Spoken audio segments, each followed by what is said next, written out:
是看现在两头烧，风又直接凹出一千道具加脸上，但上面开起来了，风突然来到了残血，但是下面冰河炼器又起到了一个很好的保护效果，进场的阿志被晕住，狂笑猛禽翻了辅助回来，但是阿志倒地。哇，欧卡这波 carry 了这把比赛哎，因为纳尔想跳进来，但是被欧卡的大绝给断掉了。DCG 还在利用自己手上的优势，不停的 poke 扭掉这波的种子骑到脸上，但是来自无敌一波的一闪成功控住了风，又是雄心中断，包住了风 ，DCG 双击开始射击。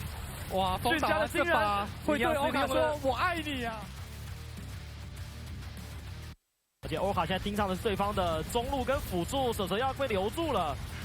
血哥要被打出来，回头想定这里侧边卡塔大绝甩在对方的中间伊瑟瑞尔，这里是没有双招的，而且专门在点重磅碾压盯住对方的伊瑟瑞尔，再一个狂笑猛击，直接把风给推回温泉。但是自己的队友呢，狗尾这时候打了一个球果走掉了，而且塔口想砍回去也被炸弹给炸死了。帮忙去挡 Q3没捞到阿月，但龙的血量已经非常的低了。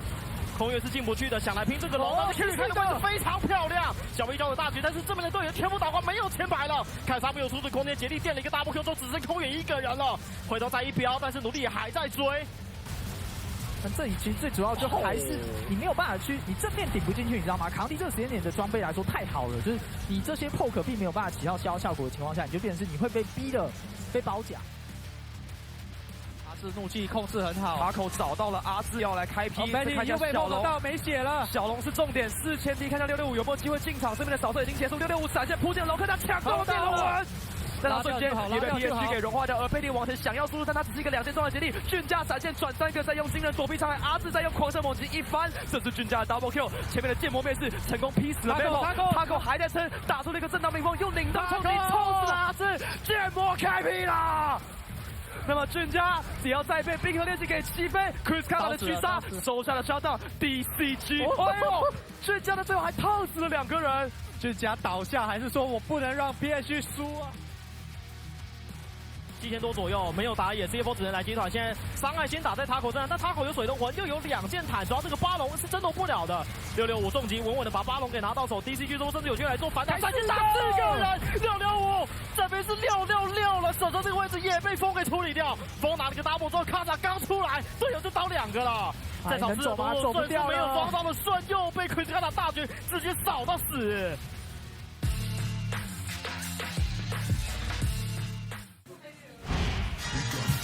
OGT 奥运转播，多项独家创新科技，独家 AR 扩增实境，与奥运选手同框，加超慢速视角。Regardez la diffusion des Jeux Olympiques de Chongqing。环保有序的转播平台，独家4K 转播，巴黎奥运看中华，多元方案任你选，精彩奥运大开眼界。永远走在最前面，中华电信。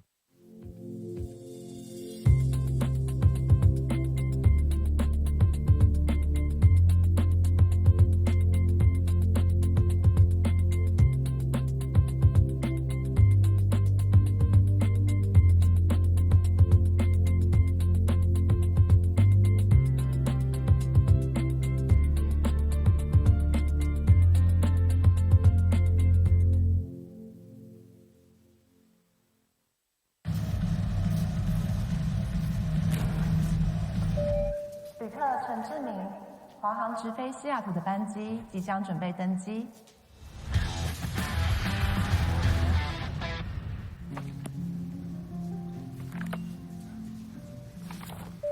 旅客何淑慧，华航直飞西雅图的班机即将准备登机。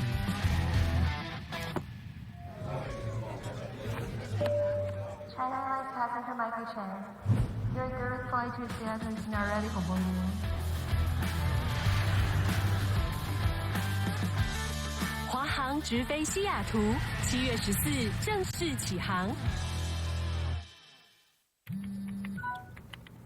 好想吃花雕鸡面啊，可是还在加班。阿嬷，加班也能来碗酒香补一补哦。就是这味道，这碗花雕鸡面帮你补身又补心，好满足哦。还有麻油鸡面，赶走你疲累的寒意。要不要再来碗花雕酸菜牛肉面？暖心酒香的丰盛美味，台酒酒香经典系列。难得皇上莅临蒙古，臣等备好贡品向皇上进献。好想吃哦！特此献上，此为酒香蒙古锅牛肉面，就是这味道。浓郁的汤头为牛臀骨风味，还有孜然香，淋上5加皮料理酒，更有层次。这真是宫廷御膳顶级享受。台酒御膳堂酒香蒙古锅牛肉面。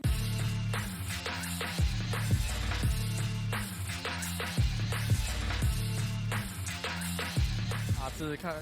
现在2头烧，风又直接凹出月签到俊家脸上，但上面开起来了，风突然来到了残血，但是下面冰河练习又起到了一个很好的保护效果，进场的阿志被晕住，狂烧猛击翻了辅助回来，但是阿志倒地。哇，欧卡这波 carry 了这把比赛哎，因为纳尔想跳进来，但是被欧卡的大绝给断掉了。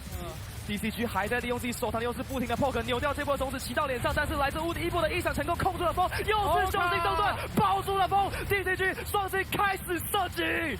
哇，风打了这把会对欧卡说我爱你啊！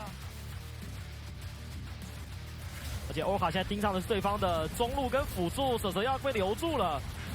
血哥要被打出来，回头想定这里侧边卡塔大绝甩在对方的一身上，一手队友这里是没有双招的，而且专门自己的重磅碾压盯住对方的一手队友，再一个狂笑猛击，直接把风给推回温泉，但是自己的队友呢？狗尾这时候打了一个球火走掉了，而且塔口想砍回去也被炸弹给炸死了。帮忙去挡 Q3没捞到阿月，但龙的血量已经非常的低了。空月是进不去的，想来拼这个龙，但是 Q 开的位置非常漂亮，小微交的大局，但是这边的队员全部打光，没有前排了。凯撒没有出水空间，竭力垫了一个 double Q 之后，只剩空远一个人了。回头再一飙，但是努力也还在追。但这里其实最主要就还是你没有办法去，你正面顶不进去，你知道吗？扛敌这个时间点的装备来说太好了，就是你这些 poke 并没有办法起到消耗效果的情况下，你就变成是你会被逼的被包夹。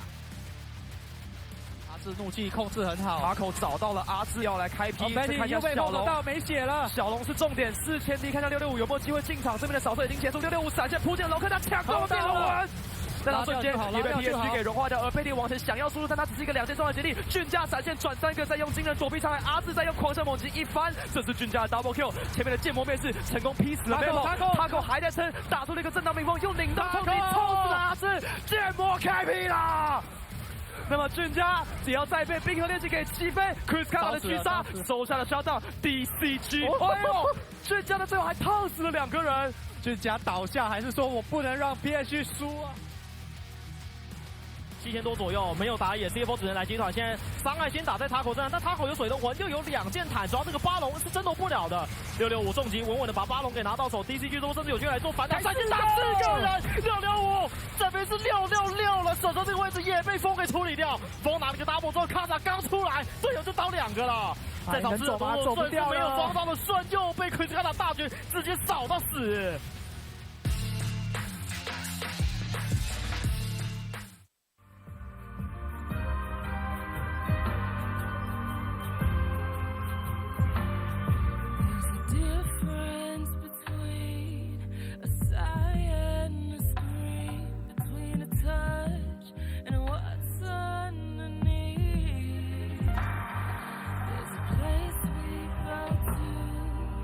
White heat turns blue.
me for a fool, I'm taken for a ride. The more my feet are battered, the more I'm taken down. The more they think I'm innocent, I'm fighting from the ground. 'Cause I can take this pain, it's changing me. I will rise up to the moment and I won't stay the same. There's my decree. Burning like a flame, I'm coming to drain. I'm coming your way, your way. Thunder with the rain, I'm flooding the game. Start running away, away. Battle through the pain, transforming the game. I'm storming your way, your way. And I won't stay the same as my decree.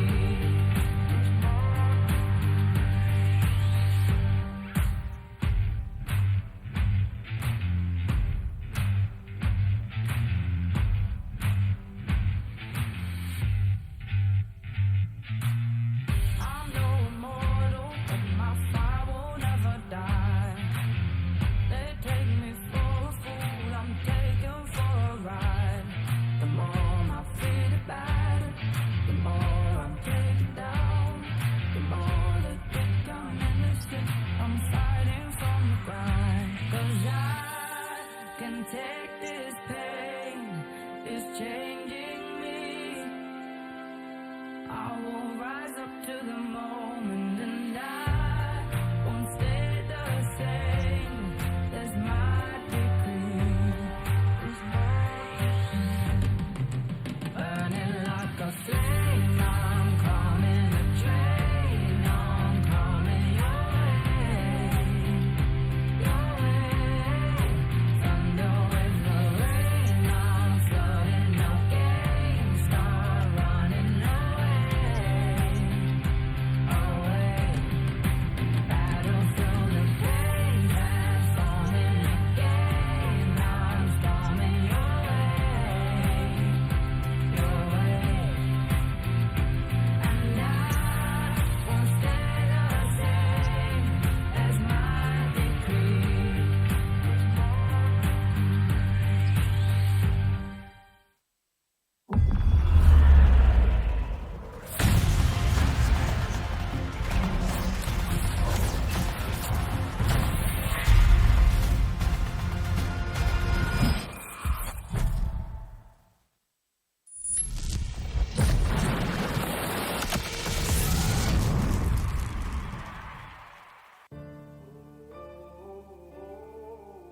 So welcome to the fire.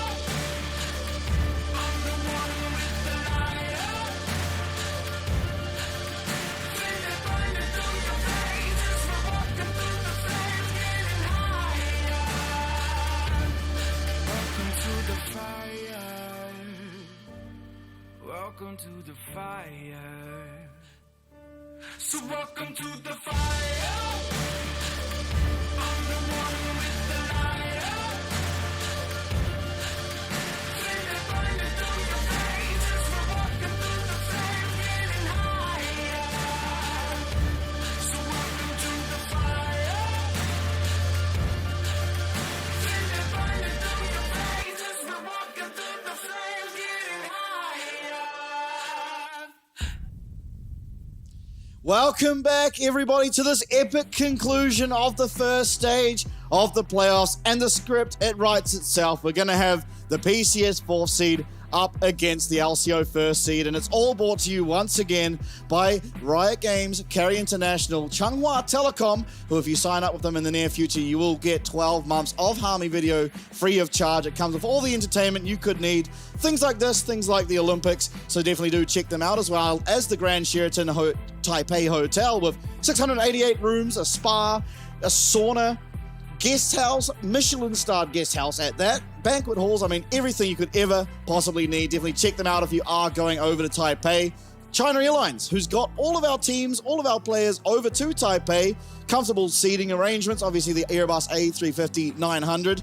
Can't ask for a better airplane, that's for sure. And the TTL brand Noodles, who once again, they are a brand sponsor of ours. Time and time again, they are showing their appreciation to the league, and we show our appreciation back. So do check them out. I will once again be your host, Vestian. Alongside me for the last time this week, it is Low. Yep, and what a way to close out the week. I couldn't be more excited. I said it last night, and I'll say it again. I think we have an absolute fiesta on our hands based on the form these two teams have been in. Both honestly kind of shaky. Yep. Admittedly, they have been up against strong competition. We're in the playoffs, of course, and these are the last two teams. We're going to see who's going home, who's making it to the second round of playoffs, where they're going to be expected to face a higher level of competition. Yeah. So either team is looking to make a strong showing here, and whichever team wins, I am going to be excited to see them up against. Speaking of whichever team wins, who have you got? Frank.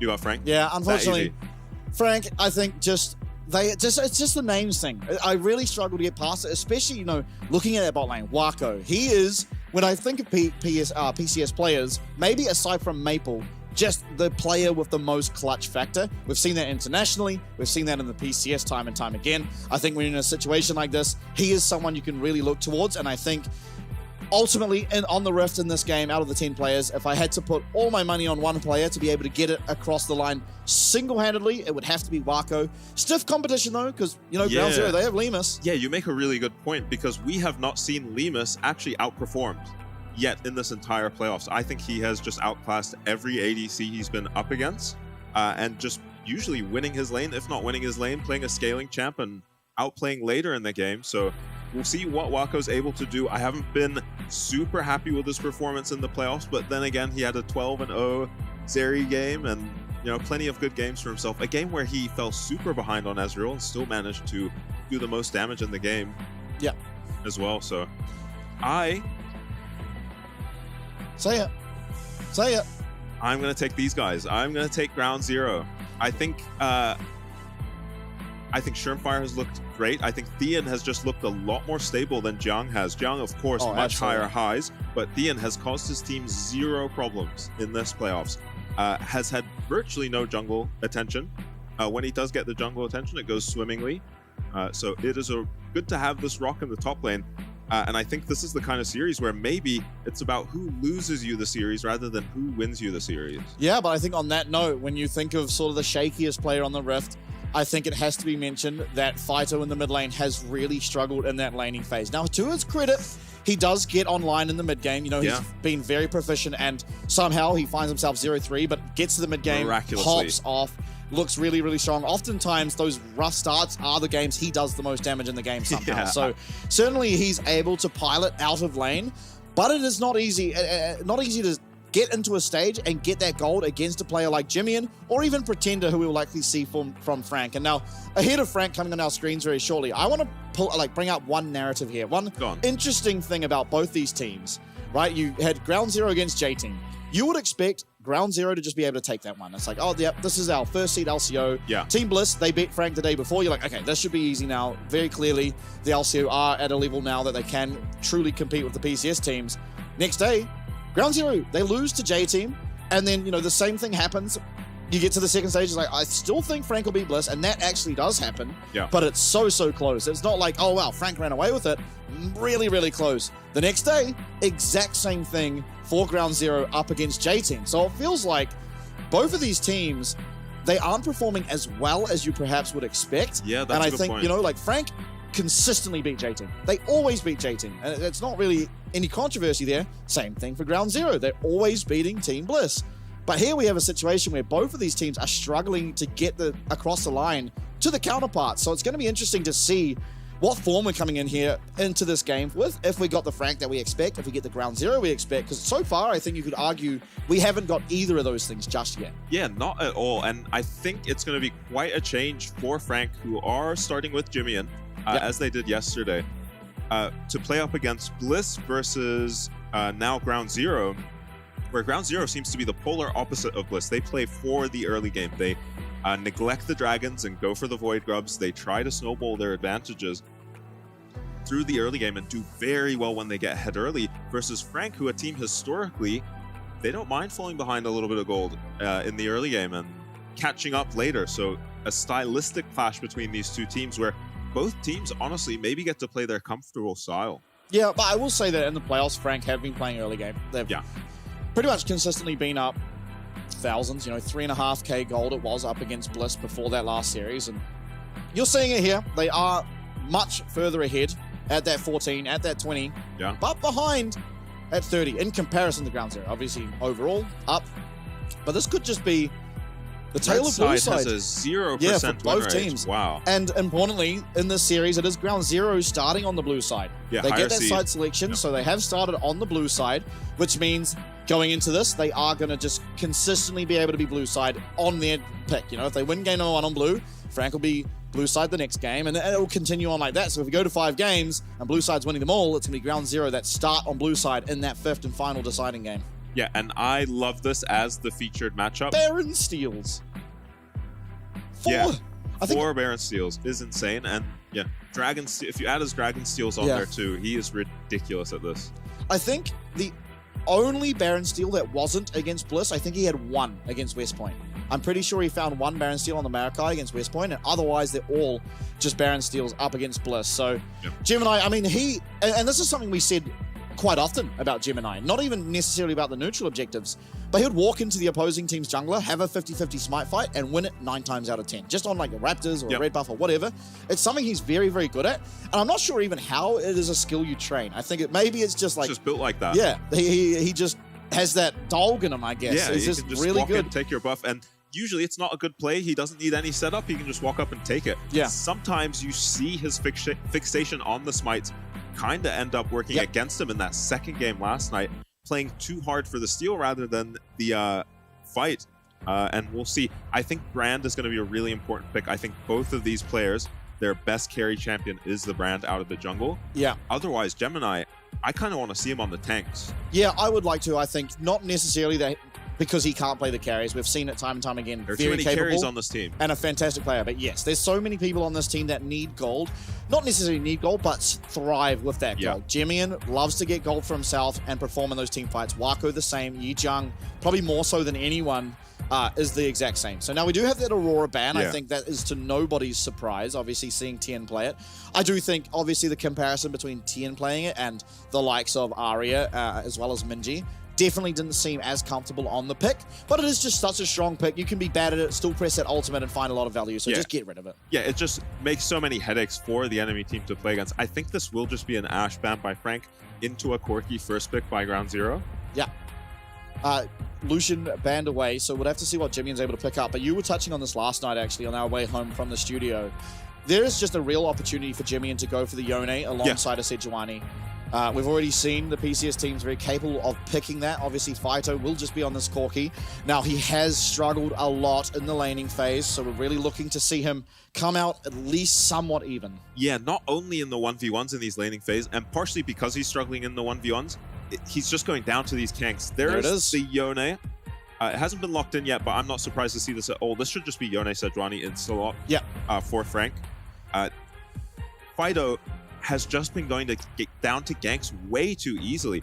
On Lucian actually going down to Maokai locked in. Yeah, I don't hate it. Obviously, you don't get that sort of permafrost passive, but it is just same concept. You lock down someone, Yone's able to follow up on it very well. It does lower your dueling capabilities a little bit, but ultimately Yone is going to be a stronger dueler than this Corki. Yeah. But what this does is it opens up team fights a lot more. Now, the Amumu is the answer. I love this champ. I think this champ is extremely good, possibly even stronger against the Yone than the traditional 280 carries we often see. Yeah. And it's already good against those 280 carries. So Jimian, obviously, a lot of value in the Merc Treads. Maybe we'll struggle to get them because he's against the Corki, which even strengthens this Amumu pickup.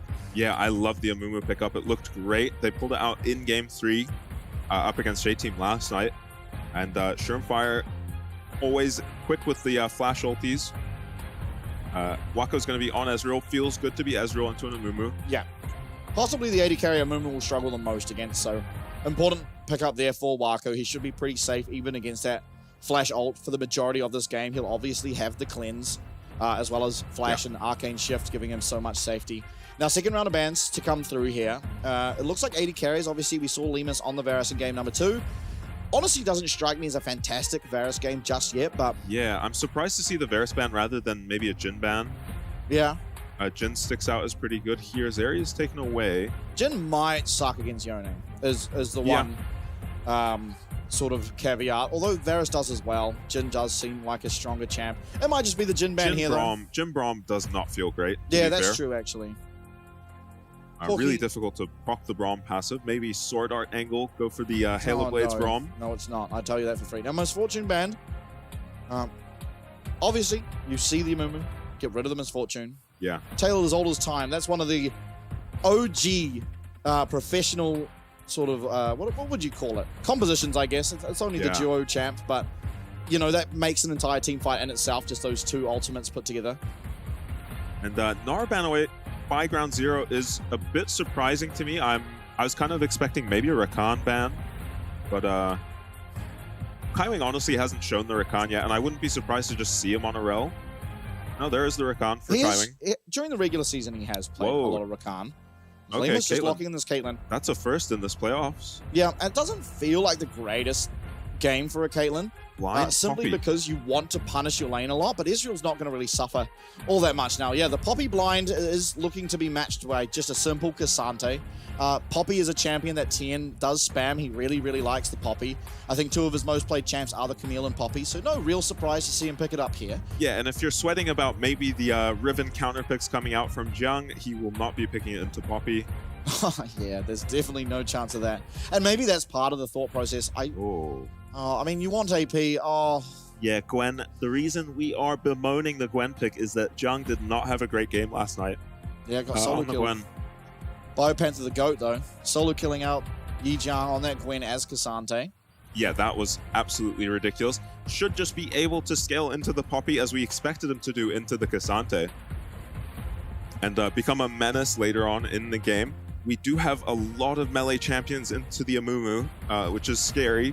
Because these champions are generally going to be around the same areas in the team fight, grouped up together, and that just is going to make Shermfire's life so much easier.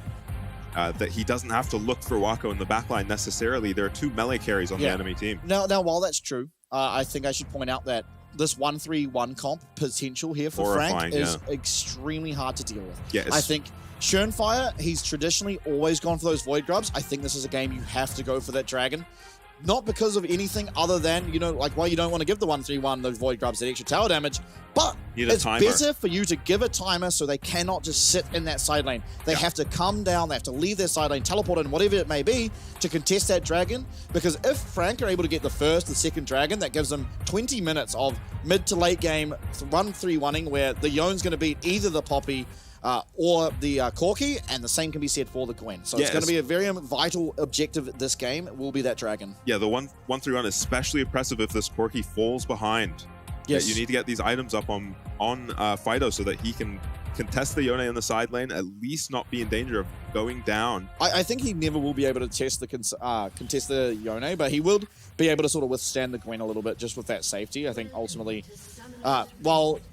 You know, you're not going to be able to take the tower as Jimmian if Fido's in that lane. You are going to have constant pressure. You're going to be able to rotate to your team quicker, which will sort of make it a lot harder there for Ground Zero to find proactive play around the map. Now, Halo Blades, Caitlyn. Yeah, so Giga lethality Caitlyn perhaps. I mean, it almost certainly will be that Collector first, but where he goes from there, because obviously the Collector now is just a very high AD item as well as with the lethality. I think I like the Collector, but maybe just crit after that. I don't think the lethality items are in a good place right now, so I'd really like to see Lemus still just go for a crit Caitlyn, even with the Halo Blades.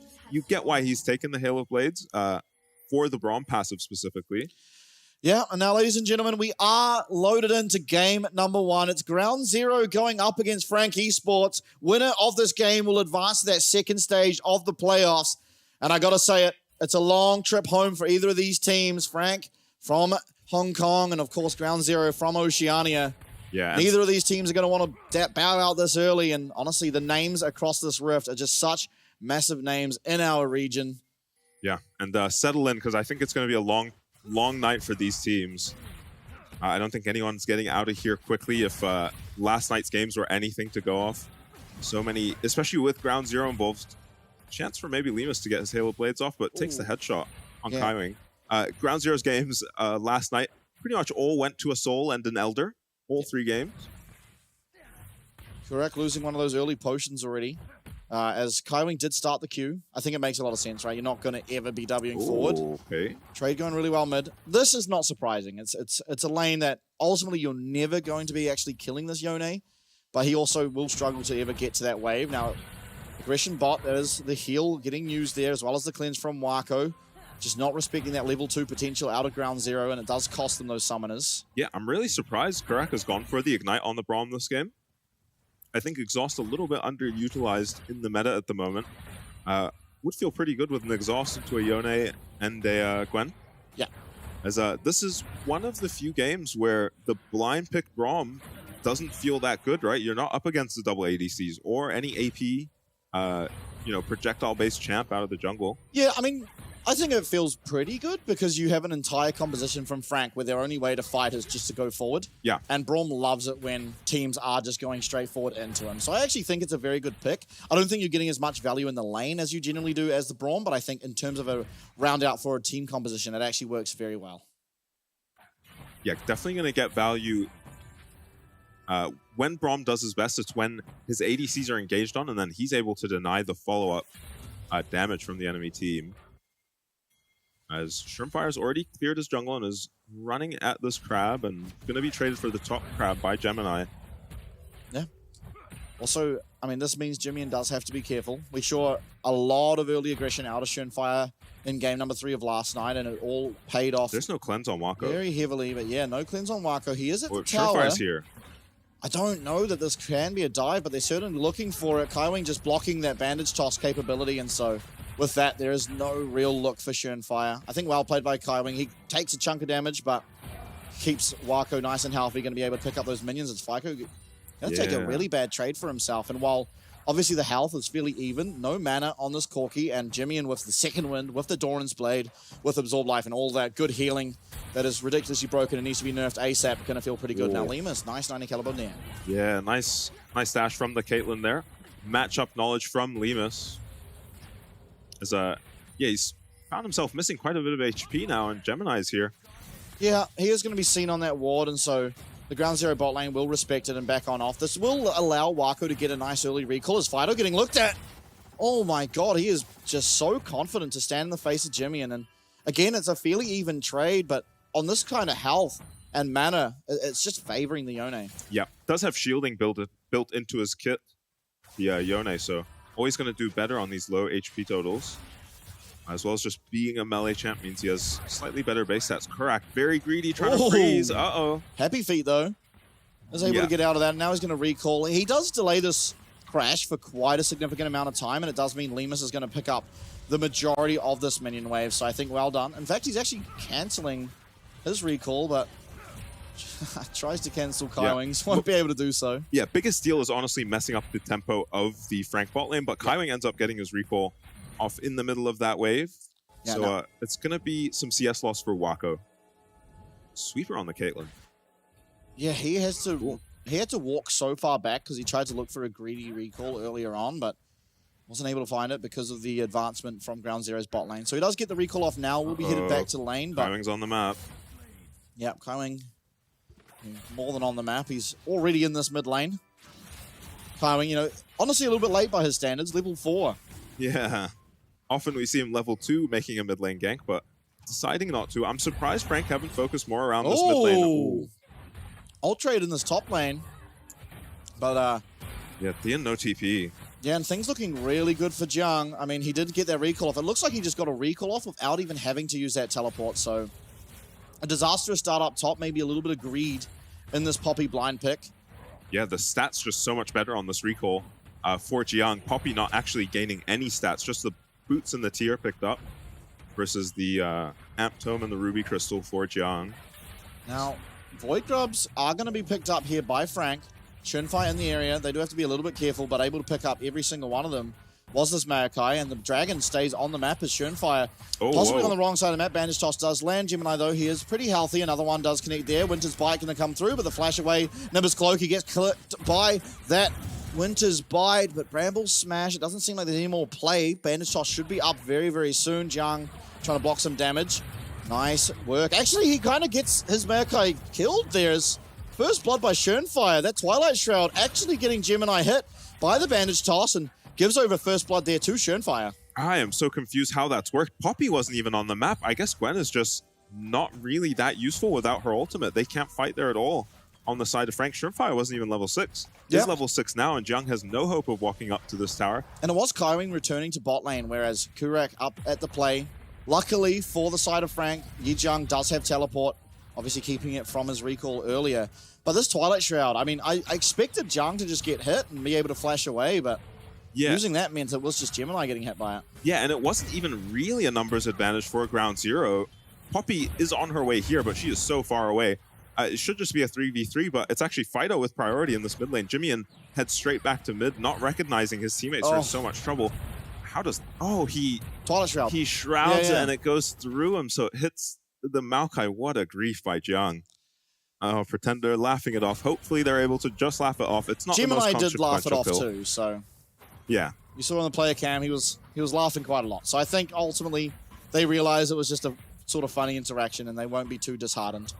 Yeah. Not really all that impactful of a kill. Schönfire does get to recall and pick up his Faded Ashes, but was going to do that anyway, and now has no flash on the Amumu on 6, which takes a lot of power out of this ultimate. And while they did pick up the first blood, Ground Zero, they're certainly not up that much gold, and a lot of that comes from this 20 CS lead that Yijiang's found himself up in that top lane, as well as just slight CS leads elsewhere across the Rift too. Yeah, Fido down a little XP. Jimmy in the meantime just got to sit mid and farm up nicely.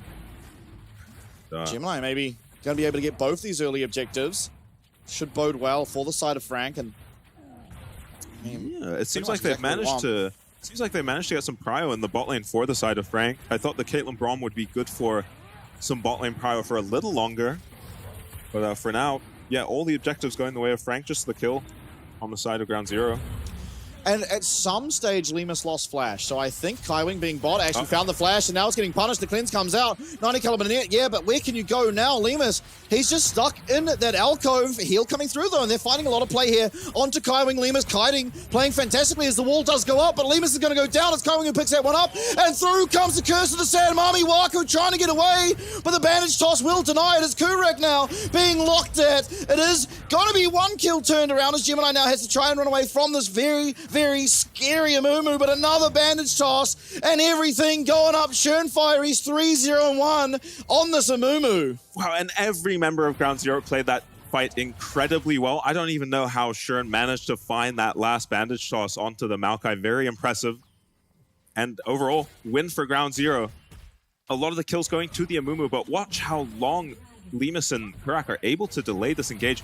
Maokai Rakan, I mean, Kaiwing just finds the perfect engage, but Kurak plays this Braum so well, along with 2 traps landing during this fight for Lemus. And then this was a big moment in the fight where Kurak's able to block so much of Wako's damage. Wako flash still gets hit on the edge of this Amumu ulti, and unfortunately killed a Braum, killed a Amumu throughout this. You know, it doesn't feel the best if you're Ground Zero, but this is kind of looking like a massive Amumu now for a Schönfire.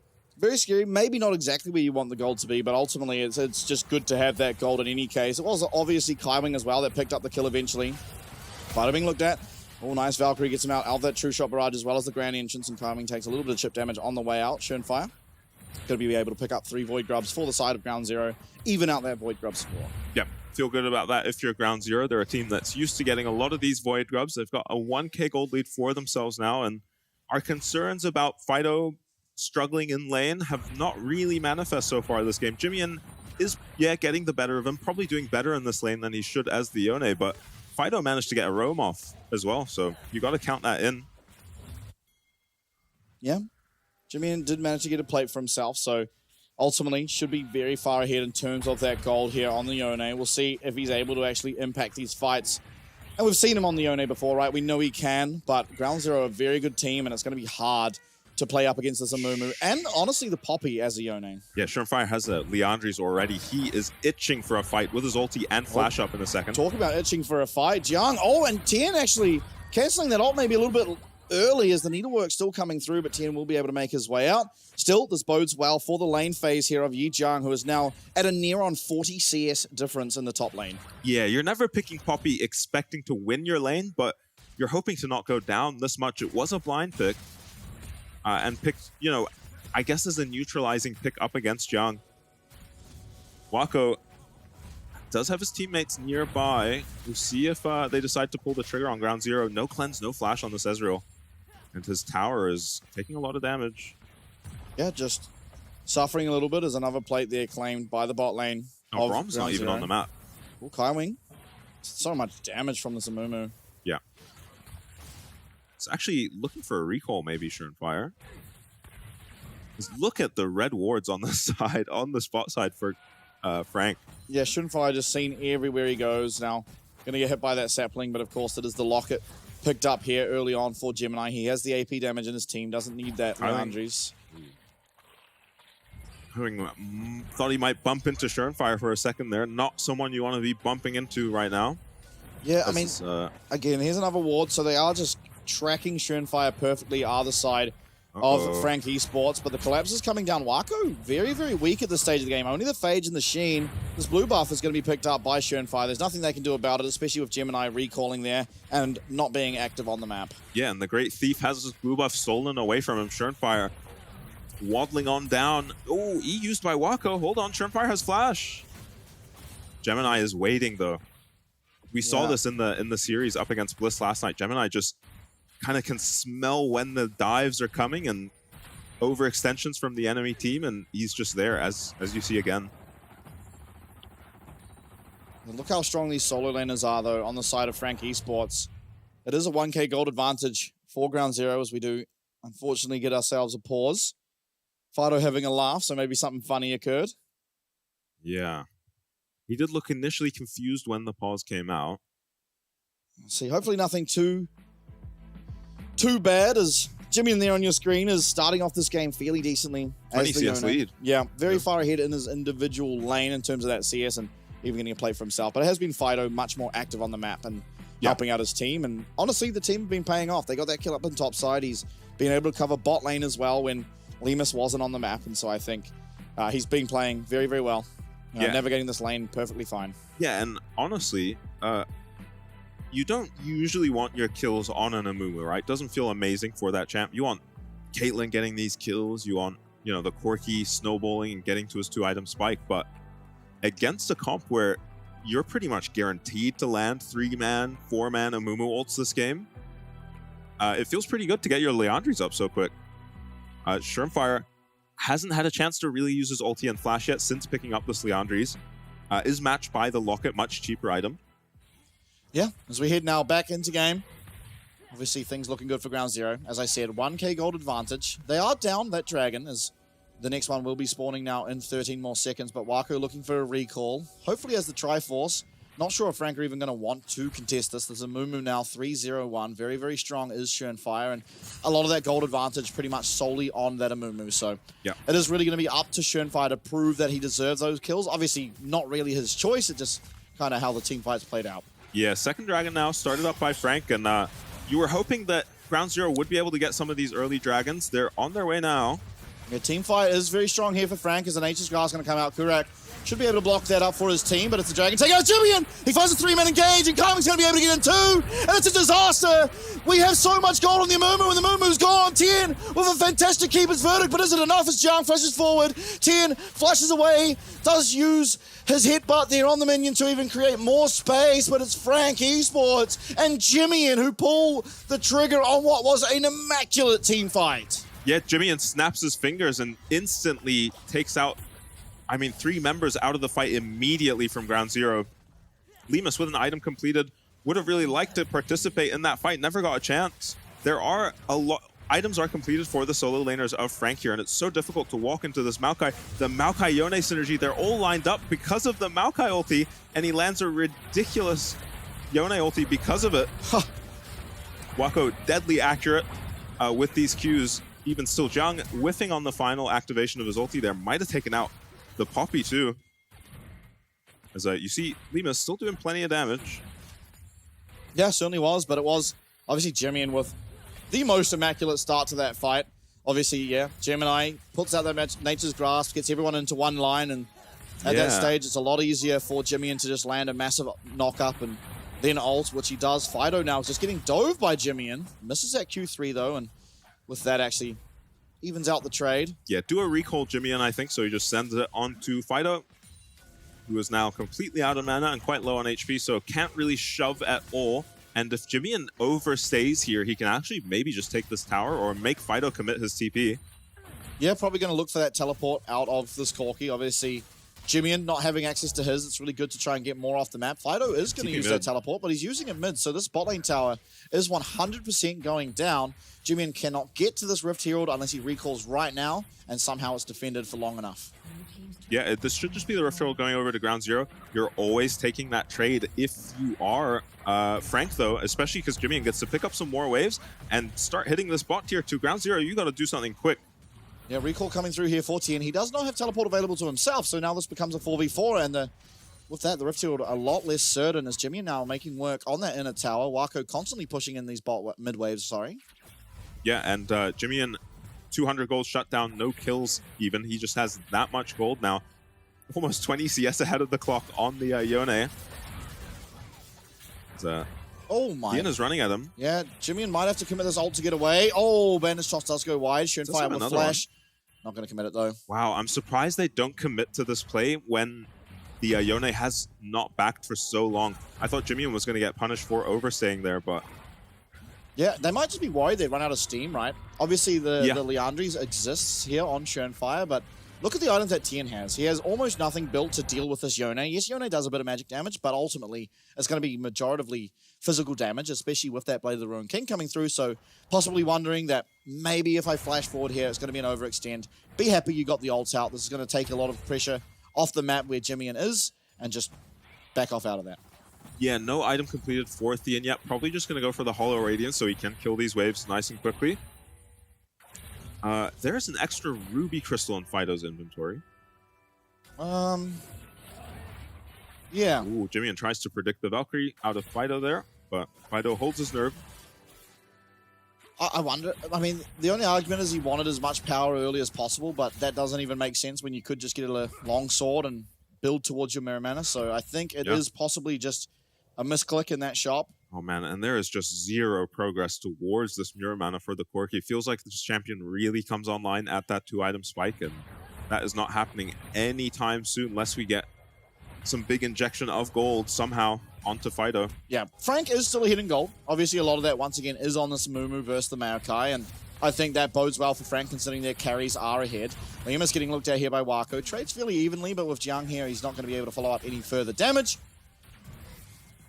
Yep, but as I was saying, this gold lead, while it exists, and Ground Zero certainly are slightly ahead, they are down 2 dragons. The side lane priority is always going to be in favor of Frank Esports, and all of the gold advantage is just on this Amumu. Yeah, and this really bodes well for how the series is going to play out for Frank. If they can pick a laner like Yone into the Corki and find themselves up this much CS at this point in the game, especially if Jimmy's going to pilot it in fights that well. Yeah, now no one here to match him on this top tower is... Yeah, Tien is coming, but I don't think Tien can stand up against this Yone. He should be able to defend the tower at least, although it is burning down very low. Jimmy will back on out. Even 1Q is doing so much damage here to Tien. Yeah, and this is maybe a weakness of having the tank jungle and top lane, is that these lifesteal carries in the Gwen and Yone have a realistic chance of just winning 2v1s. Yeah, and with that, Tien's going to be able to come down to this dragon if he so chooses, as he was pivoting down there, but now Jimmy's going to claim this top tower. That's more gold onto this Yone, who seemingly is going to be going for that second item, shield bow. Yeah, Thean was really keen to be at this dragon early. It feels so good when you're there early as the Poppy and can push the enemy team. You know, you can physically force them away from the pit and get your team position. Teleport's coming through now. Jiang going to be able to back away as Fire looking for him, but the Nature's Grasp coming out. Oh, Banishos goes wide. All your gold's on this Amumu. He has to find something. They do find Jung. He's stunned up a lot, but he gets hit out. He's actually back to safety in the 3-man. The 4-man coming out of Jimmy-in. Everyone getting so low, but so is Jimmy-in. The flash forward, the shield bow. It's blocked up by Kaiwing. Is the ultimate out of this? Caitlyn, 10, able to clean that one up. It's a 4v4, but down will go 10 eventually as Schönfire and Fido likewise were taken out. Only Lemus and Kurak stand. It's 4 members of Frank, and once again, Frank went out that team fight. I have no idea how Jimmy-in keeps finding these ridiculous Yone ultis. If you find one carry with a Yone ulti, you feel pretty amazing about it in these team fights. He's just finding just about every member of Ground Zero showing up to these fights and putting the entire team on his back, honestly. Third dragon now for Frank. Third dragon for Frank now. They're one off his Ocean Soul, and that is such an impactful soul. And yeah, both teams TP very early here. Jimmy-in's here a little bit early, but Schönfire completely out of position. Look where his Caitlyn is. He lands a nice ulti on the Amumu, but there's no follow-up damage. Fido is so weak at this point in the game, not even able to finish this Maokai off. Doesn't Valkyrie out of Jimmy-in's ulti either. Means that he can't really chase this Maokai. And in these messy fights where you have lopsided numbers, it seems like Frank are just navigating and styling much better. We did need an injection of gold on the Corki, and he did get a shutdown in this fight, though. So one silver lining for the side of Ground Zero. Yeah, and ultimately gold's still relatively close. 800 gold is now the lead for Frank. But once again, dragons. I don't know how many times I need to say it, but a lot of the gold on the Amumu, and you saw there one mistake out of Schönfire, and it's so detrimental. Wako just able to free hit that whole time. Jimmy-in, yes, he gets stunned up by that ult from the Amumu, but no one hits him. He's just stunned there. He can't do damage, goes back, finds a 4-man ult, and the team fight is just over at that point. So next dragon, do or die, it feels like, for the side of Ground Zero. We're going to need Schönfire to really pull off things he was doing yesterday. Yeah, it's 2 fights in a row now where he's the first person dead with so much of the gold for his team. He was actually the only person on the map with 2 items completed. Kurak just caught out. He's very much out of position. Down he will go. Now there's a legitimate threat over this Baron, especially with the True Shot Barrage and the follow-up Mystic Shot landing there from Wako. Lemus now half HP, as is Schönfire. Wako, we've seen him do funny things around Amumus before, but this time he will not pull the trigger. It is, though, Jimmy-in and Gemini, that 2-man duo that's lasted 2 years now, starting up on this Baron. Yi-Jung going to teleport, going to be there for it as Fido looks to match.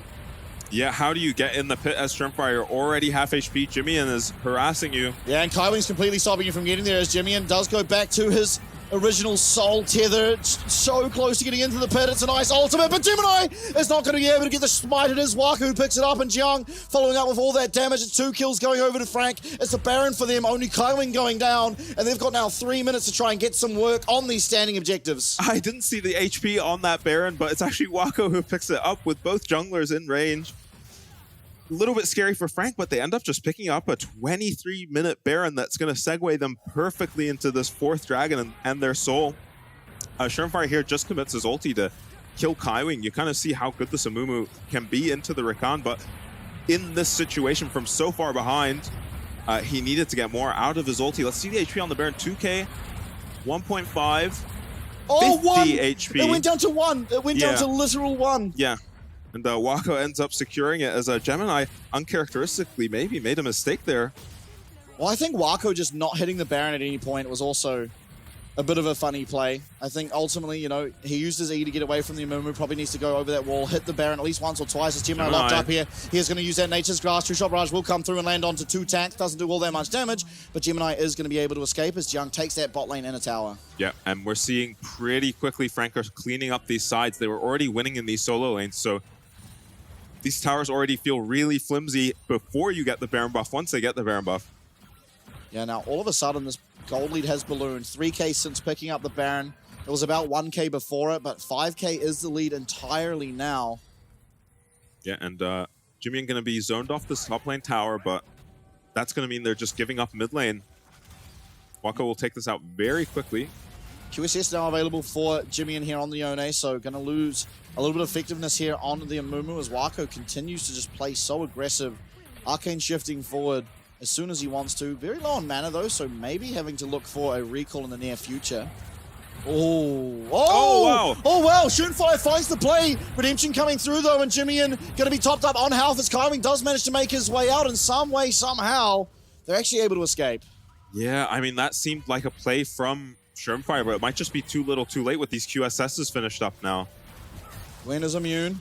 Gwen is no longer immune. Yeah, Jiang has to be a little careful.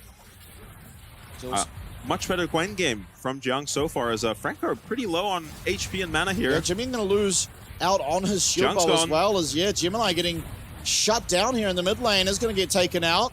Down here he will go, and Fido picks up that much needed gold. Wako is using all of his abilities, has cleanse available, but that's not going to have all that much impact as Jiang finds his way onto the back line. He's finding so much damage. Oh, Gwen loves these fights, and so does Jiang. That's 2 kills. A double kill here for Jiang on the Gwen, and Gemini finds Kurak. It looks like it might just be the ace. Only Gemini going down. Oh, Kurak will survive, but he's the only member alive, as now it's Frank who marched down this top lane and looked to put their stamp on game number 1. Yeah, this could just be the end. Frank's champions kill towers so quickly. It's Jiang who has a redemption moment for himself on this Gwen now. So many times in this playoffs, we've seen Jiang falter at these points in these games from ahead. Yeah, Kurak with it all to do, but he's against 4 members and a few minions here, as he does manage to flash on out of that grand entrance. But Jiang doesn't care about anything to do with this Braum. He's just hitting this tower. Everyone else now hitting the Nexus. It's game number 1, Frank Esports. Yeah, they pick up the first game, and it honestly feels like one mistake from Ground Zero kind of sealed their fate around that first Dragon contest where Jimmy manages to land a 3-man ulti off of a nice Maokai ulti from Gemini, and not a synergy I recognized when they locked in the champions. The Sejuani Yone synergy, really obvious, but the Maokai Yone synergy standing out there.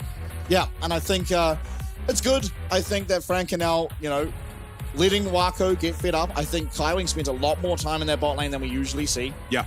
As well as we're utilizing synergy between Jimmy and Gemini, because as I said during that game, these two have played jungle and mid together for now 2 years. Yeah. And so it just makes sense to let those guys have some time to do something, set up plays that they would usually set up for themselves. We've always known Jimmy to be a Yone player. He thrives on the melee champs. That's actually where Jimmy is sort of historically has been best at. Even if you go back to his days in the North American Challenger Series, that was what he was playing. A lot of Akali, a lot of Silas, a lot of Yone. Here we get his Yone paired up with that Maokai, and we saw how much he could do with that, especially when playing with someone that he knows like the back of his hand. Yeah, and the first pick, Corki, kind of enables him to do that, so we'll see if Ground Zero shy away from that.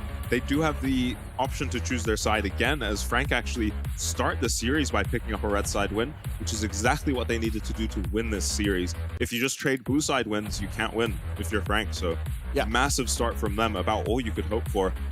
I think we need to go back to the drawing board if we're Ground Zero with the Poppy blind. Yeah, I also think the Caitlyn as well was something that I didn't really see much out of, especially because you already saw the Ezreal. I feel like you want Caitlyn into a lane you can punish. Yeah. Ezreal you can't really punish. Same thing, blind pick Poppy. Maybe thinking after yesterday's games, Jiang won't just pick the Gwen into it. Yeah. Feels completely okay to. I thought, because you can see they banned Gnar as their last ban there, and I thought it would just be a Gnar ban into a Renekton pick. Yeah. Or Cassante. But it wasn't. It was the Poppy. And I get where you're going with the Poppy, right? It does have actually winning lanes against most things. Gwen is not one of those things. It does well into like the Cassante, it does relatively well into the Renekton, it does not do well into the Gwen. Now, it doesn't necessarily just straight giga-lose, you're not really threatened to dying all that much. Yeah, as you saw, Tien didn't die in his lane, but he was just down 40 CS because he has to play so safe. Because ultimately, if you are playing too aggressive, you do then have the opportunity to die, especially when your keeper's verdict's on cooldown. Yeah, and Poppy feels so amazing when you can get her to objectives early, ult away the enemy jungler or some of the enemy frontline, and go for engages or flanks with your team. Theon didn't get to play that game at all. It's just miserable, either laning against a Yone or a Gwen. I think got to show up to this fight, did get to ult Jiang out of this fight and make it a 4v5 initially, as it looked like Frank had completely overstayed here. And Kurak able to block damage while his team take away Gemini. Jiang, disconnected from his team by that Poppy ult. Yeah, but we ultimately don't have a Mumu ult at this point, so it's very hard to play. Yeah, and Ground Zero just walk into this choke against the Gwen. Gwen loves these fights, as you said. And Jiang, redemption moment for him. Really important, I think, to start the series off like this. Ooh, even there. Yeah, I mean, ultimately, it looked like maybe Jiang went to too soon, right? But he managed to get that Twilight Shroud off just before he got stunned. And so that meant all these damage dealers, Phyto, who had finally gotten his items, and Lemus, who was honestly pretty strong on the Caitlyn, weren't actually able to do damage to him because they weren't in that Shroud. And so it was just the Amumu alone with the Gwen. And that's a winning matchup for Gwen, probably 99 times out of 100. And so, yeah, I think Jung, very, very impressive that he was able to get that off. But also, as you said, just such a redemption arc because as we saw yesterday, he really did not perform on the Gwen coming into game number 1. Honestly, getting like, what is the tempted, you know, getting almost baited into picking the Gwen, you know. All right, we've got the Poppy. We saw you play badly on the Gwen yesterday. I dare you to pick it here. He does pick it, and he performs perfectly well. Jimmy taking the most damage per death. A lot of Jiang up there, and Wako as well doing the most damage on that. Jimmy only doing like a couple hundred damage less than an Ezreal on a Yone is ridiculous. Yep.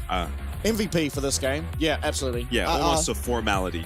And 40 CS up, or like at least 20 CS up. I'm pretty sure it extended as that game progressed as well, as the losing side of the matchup. Now, it scales very well, don't get me wrong. Yeah. But in that lane, you do kind of get pushed out early on, and you do kind of not die because of those runes, but often you have to forego a bunch of CS to not die and to get that healing to come through. Yeah, so it is a losing laning phase for the Yone, but it's still picked as a counter pick, as weird as that sounds, into the Corki. Similar way that Akali was recently picked into Orianna in previous splits, where you take over in the side lanes, never getting a CS lead in the laning phase. Should Jimmy, and as here's one of his many 3-man ultis. This was the one that really broke the game. Yeah, it was actually for ground zero. This was a 3-0 Amumu, I believe. Yeah, Frank were well behind at this point, and it should ultimately be ground zero that are able to find these fights and able to find these wins. But again, Frank were just at every objective before ground zero were, and like the Poppy, right? Poppy wants to be at that objective first to make use of that ult as good as possible. But Maokai probably even more importantly wants to be at them first to set up those saplings, to use that Nature's Grasp. But ultimately, every time we saw Jimmy and use that Nature's Grasp, Gemini, it almost resulted in just a complete wipe in favor of Frank Esports. So yeah, back to the drawing board possibly with these bans. They were happy to ban Maokai up against J-Team. Maybe it's an option to do it here up against Frank Esports. But game number 1, done and dusted. It's the PCS representatives who do pick up that win. When we go back to our break and come back, we'll see if ground zero can bounce back. 有人，他们讲流。那个阿木有大吗？阿木有大吗？先走再说，还没，先走再说。我觉得可以打，可以打，可以打，我看一下。你关自己看。可以打，认真的，我很强。阿木。AD。OK， 能不能一波？要 TP 阿木。我没接，要 TP 要吗？试一下吧。我们8楼卖美了。 应该可以，先推啊，30秒。先推看看吧，看情况。不然我们就去吃龙了，是吧？好，20秒哎。先推再说。先推吧，20秒。小兵攻吗？当然可以打，别拉到中间。我觉得可以试一下，先点塔，先点一点。那我可以乱后面的人，我可以乱后面的人，我抬一下3比3。准备好阿木，你们推，乱人就赢了。5秒阿木啊。nice 哦。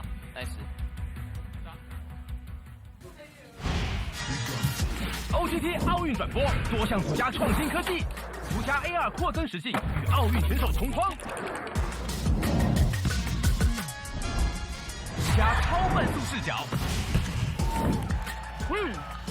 Regardez la diffusion des Jeux Olympiques de Chongqing。环保有序的转播平台，独家4K 转播，巴黎奥运看中华，多元方案任你选，精彩奥运大开眼界。永远走在最前面，中华电信。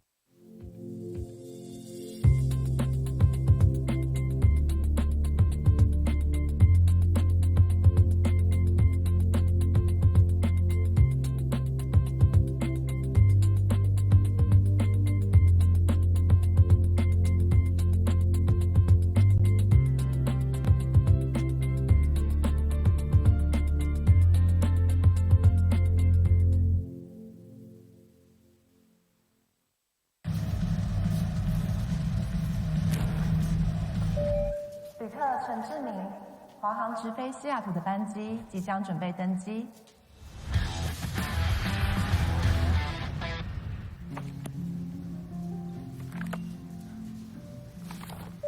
旅客何淑慧，华航直飞西雅图的班机即将准备登机。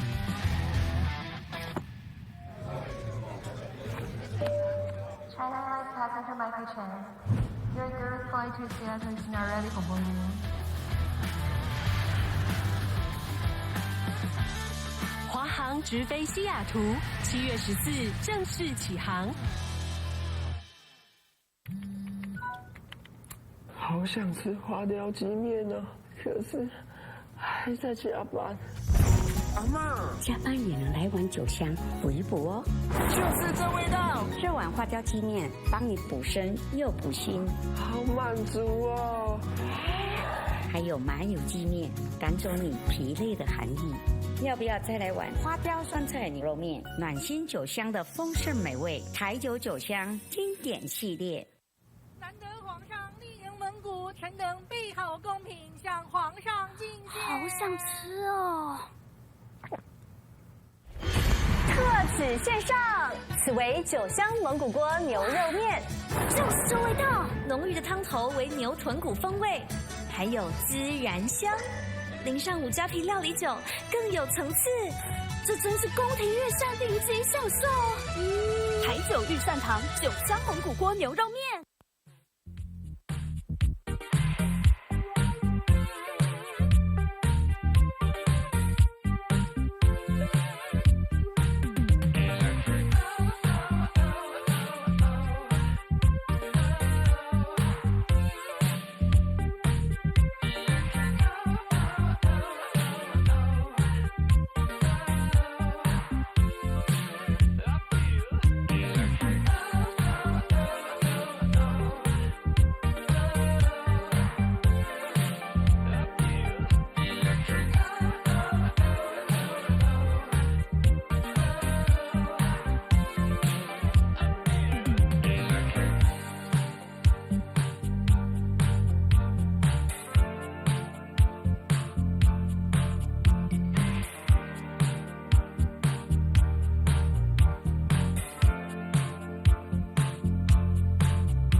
Said I hate to see you go, but you're always back for more. Said I hate when things move slow. You're oh so far yet so close. Oh so far but so close. Oh so far but so close. Oh so far but so close. Oh so far. Oh love you all my. Oh no me not alright. Oh la di da right. Oh la di da right. Oh. Is this hello paradise? I can't decide. Show me the light, show me a sign. Said I hate to see you go, but you're always back for more. Said I hate when things move slow. You're oh so far yet so close. Oh so far but so close.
So welcome to the fire.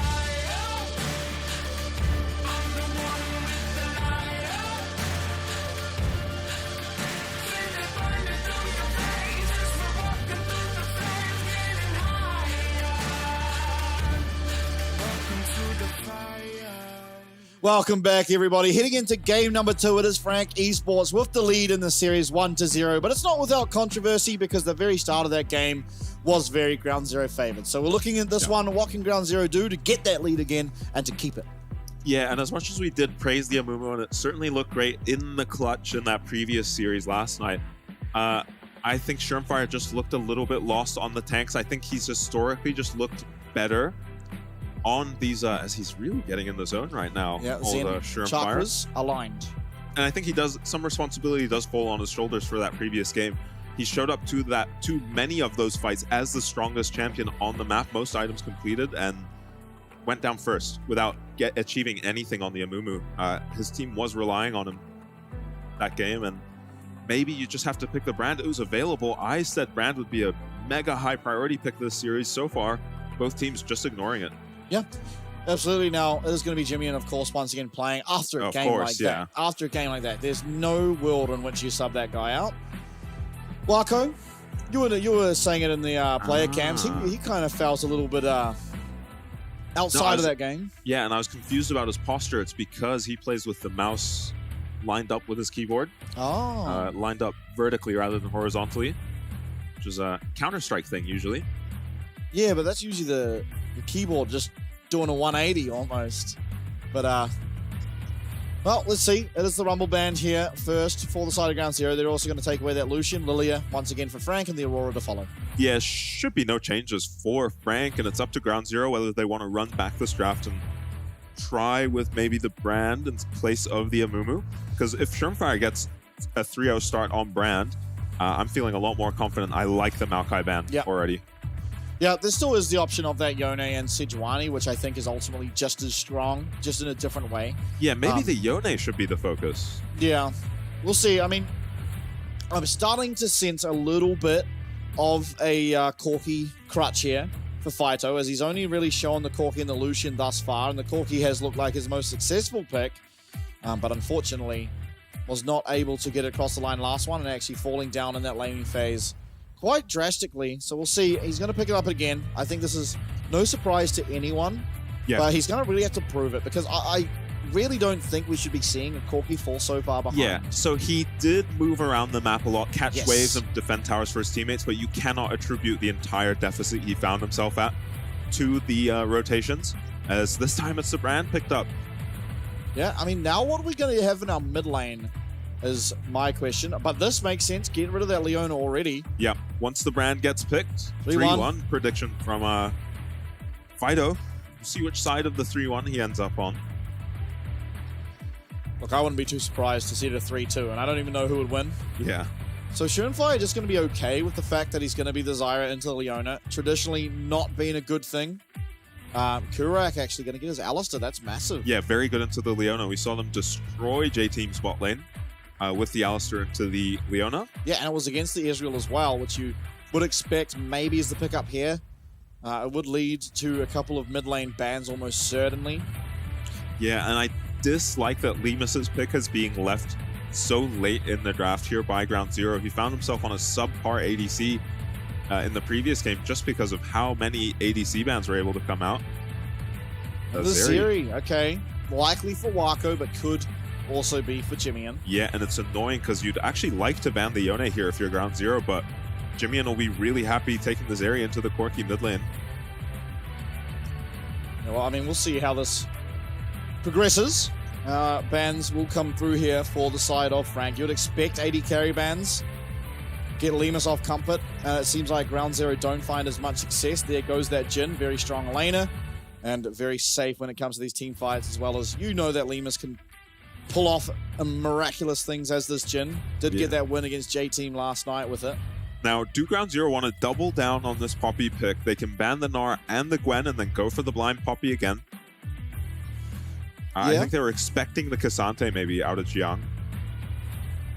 What else has Jiang played? I mean, yeah, just the Camille, the Cassante, as well as he has had one Aurelia game. You can definitely not put that into Poppy. Varus taken away by Frank. We have seen Lemus perform quite well on that champion. Now the final ban for Ground Zero is going to tell us a lot, especially about the top laner they want to go for. I think with the Gnar off the table, you can maybe just go for a Renekton blind. Jung probably takes Gragas into that, but that feels awkward. Oh, Jax banned away as well. Yeah. The Jax, I mean, Poppy does well into Jax, so this suggests a Renekton pick for Ground Zero. But, I mean, it could also just be Frank pick up Renekton here, at which point, I guess you pick the Poppy. I think pretty smart drafting, all things considered, from Ground Zero. Kind of gives Frank no real option, but Cassante, I mean, he's just going to be a stable pick no matter what comes through. Yeah, the Poppy should be okay into the Cassante if Theon wants to go for that again. Can also just go for a Renekton, though usually it's the Cassante responding as a response to the Renekton. Yeah, just because of the team fighting. The Renekton still has a very easy lane phase and does very well. Now, I talked to Benvi about this, and he does think the Smolder is a counter to the Zeri. So we'll see how it plays out. Obviously, Lemus played a game of Smolder yesterday. Unfortunately, wasn't able to find that win, but the Benvi will be that last pick. Benvi might be playing Smolder into Noobs, because I remember the Zeri being picked up by Betty specifically as a counter to the Smolder because of how well this Zeri champion can scale, can traverse terrain to get on top of Smolder where other ADCs can't, and just one-tap him in the late game. And ultimately, you've now found yourself at a problem because this Zeri seemingly will be going to the mid lane, and you're not even going to be against that anyway. So if you did think of it as a counter, you're not going to get that opportunity. Now, Israel, isn't going to be the greatest champ in the world at punishing Smolder, but certainly will be favored in that matchup and should be likely able to die quite a bit of CS away from the Smolder. Yeah, and I don't think we're going to see Kurak and Limas get up to anything in the bot lane, even with the Alistar into the Leona, as they head into J-Team with the Smolder on their team. I mean, we said this last time, but they did manage to just pick up a kill on the Smolder. Yeah, that up against J-Team. Okay, but Enzo gave that kill away. He donated that kill away. You almost have to against Smolder. You think? He like randomly went for that dive. Do you not remember it? When Smolder picked up that kill. To give Smolder a kill, you almost do have to donate it. Yeah, that's true. But we'll see. I mean, Limas, obviously domestically and historically, has been fantastic at the Smolder. I know pretty much everyone in Oceania recognizes him as just a fantastic Smolder player. And now, obviously, down one game in the series, your playoff life on the line, you're going to have to really prove it. And I have faith in if anyone on Ground Zero would be able to prove it, that person to be Limas. Yep. Surenfire, very good on these carry champions as well. This is going to be a different look for him on the Zyra. Hopefully, hoping to get some momentum back for his team. Yeah, and I think this is the first time we're actually going to see Jimmy on the Zeri as well, which will be interesting to see because obviously we've seen a lot of these PCS mid laners play the Zeri. Jimmy not one of them, tending to be more of that, historically Tristana, but now Lucian has been his favorite AD carry to go to. Obviously, last game picking up that Yone and looking fantastic on it. Won't be able to find the same options in the team fights as he was on the Yone. Going to be more of that DPS backline trying to kite around and do damage from afar rather than that get stuck in 4-man, 3-man ults. Uh-oh. Oh, Tien, this is not how you want to start the game. Who will we give the kill to? We'd like it to be Wako, and there it is. Prayer Brave Emogi, and Wako starts off this game. How it left off, 1-0 as the Wako. Yeah, and if the plan was to play around this Ezreal, he gets off to an amazing start. Getting to start a tier on the Ezreal, especially when you've got this TP as well. Yeah, that's what I was going to say. This is an immense start for Wako here. With the teleport, obviously you don't really need combat summoners against the Smolder. You're not at any real threat of going down. Yeah, no one forcing you to take cleanse on the side of Ground Zero either. Really nice pickup on the TP from Wako. Underutilized in the ADC role. Oh, who got that? Okay, it was Jimmy. That was very close to Kaiwing yoinking that one, but now Jimmy will get level 2 on the first wave, making this lane just that slight bit harder for Fido as well, but nice Phosphorus Bomb comes out early. Yeah, maybe a little bit of scouting by the side of Frank to find that ward on the blue buff. As this mid lane should just be very uneventful trading CS. You'd also think bot lane uneventful, but I mean, that hasn't really been the case at all. Yeah, we're going to get a replay of Thiem face checking. Not much he can do once he does face check this. Has a ward he could just chuck into the bush, and it is a puzzling face check by Thiem when the rest of his team isn't really pushing forward and finding the members of Frank, so you have to suspect something is up on the level 1. Good scouting by the Frank coaches. They probably just saw him face check that bush in game 1. I didn't notice it. But yeah, good strategy, and we're going to see maybe the difference in the coaching staff, behind the scenes between these teams. Yeah. Well, I mean, it should be a slow start to this game. Obviously, Ground Zero wanted to be as slow as possible, get those Corki and ultimately stacks online here for the Smolder. Whereas the side of Frank, you're more than happy to get 1-2 items on the brand, and Wako wants those 2 items too, so most likely won't see too much action outside of just some trading in the lanes. As I say that, top is not going well. Interestingly, it's a Doran's Blade here for Tien, really trying to punish the lane, but maybe not finding any real benefit off it just yet. Yeah, Poppy should be favored in the early parts of this lane. Cassante certainly outscales. And Kurak has lost too much HP for this dive to ever be possible, I think, for Ground Zero. Yeah, Limas as well, very low. And Gemini finds out Surenfire. This is really bad. Surenfire, he's trying to find the damage, but this is just a Zyra flash available for him, but he's not able to use it. Yes, he is able to eventually. And this Nimbus Cloak maybe gets him away. Kaiwing, though, is not so sure of it. And now Kurak getting looked at. Stun won't go through. And somehow Surenfire able to just Houdini his way out of that interaction. Yeah, still a massive loss for the side of Ground Zero. They do get it is an equal trade of flashes, actually. So maybe not the end of the orb. Fire both flashed. Oh yeah, Kaiwing as well. Yeah, actually, ends up okay somehow for Ground Zero. Shrimpfire getting away with murder. Sees his bot lane get chunked and not be able to help him, and then still just invades.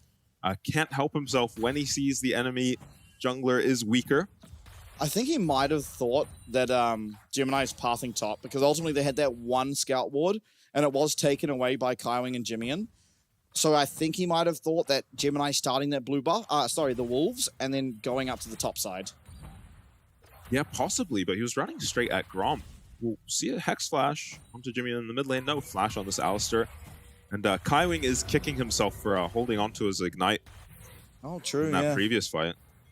Wako's going to be able to trade really aggressively here because he does have that teleport, and Lemus is fresh off a base. So the more damage you can do before recalling is going to feel really good here. -1 for Lemus. Unfortunate reality of having to last hit under your tower is you're just going to miss some CS. Sucks that it is the cannon, though, for Lemus. So Theon has a massive wave he needs to make sure crashes. Yeah, but look how much CS Yi Zhang found himself in. Yeah, once he picks this up, he might be almost 20 CS up at 5 minutes. The Poppy pick just not really getting it done. Oh, really good last hitting. Yeah, perfect CSing. Yeah, does find himself at almost 20 CS up on this Poppy. Should be matched recalls, but this time, unlike last game, Tien's actually the one that's going to be able to just walk on back there and not lose his teleport. As you see, he does ping out the teleport of Yi Zhang. Yeah, and he's going to need to take some heavy trades with this Cassante, who has no TP, and TP back into this lane if he's going to even out this lane ever. Correct. Well, was he going to be able to find that headbutt pulverize? No flash on Kaiwing. Yeah, no flash on Kaiwing, but flash available for Wako as Gemini and Shunfire find each other in that river, and Kurek's being looked at. He's very, very low, and the Ignite is ticking. This should tick away, but Wako manages to find it with that Mystic Shot. Now 2-0 on this Ezreal as things go on pear-shaped in the bot lane. Oh, and Lemus's wave is just in such a disastrous spot now.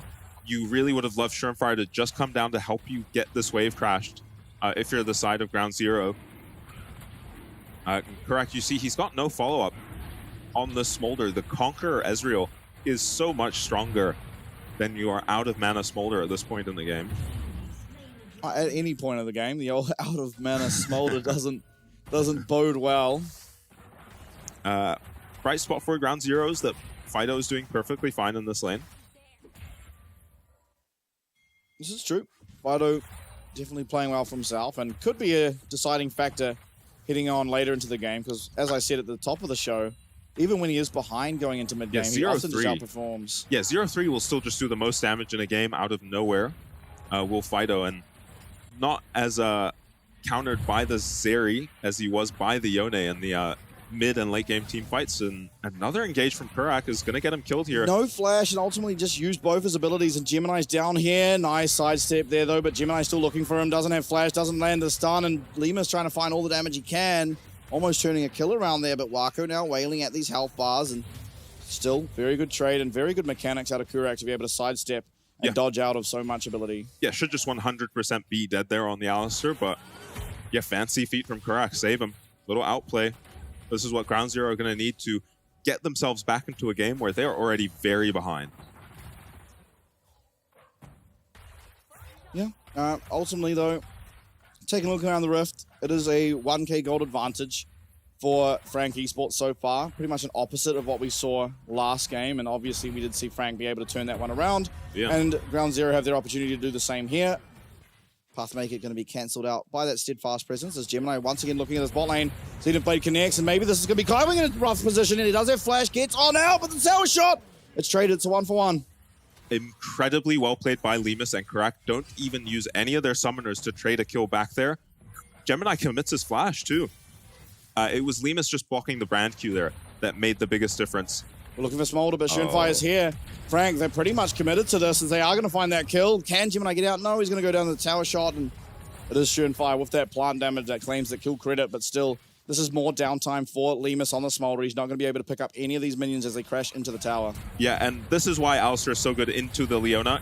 Anytime she is anywhere near his tower, she is just getting sent into that tower and probably dying. Lemus blocking the brand Q, the biggest play there, because otherwise Kurak wouldn't be able to headbutt Kaiwing into the tower. Kaiwing and Gemini commit their flash on that play.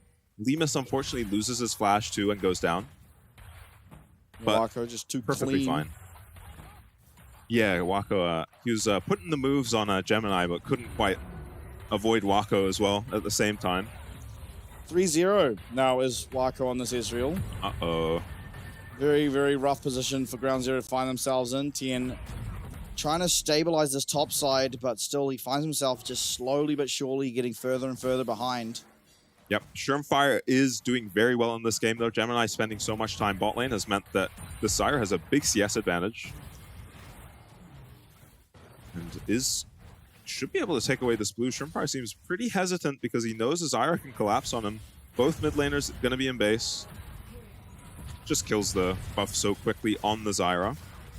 Yeah.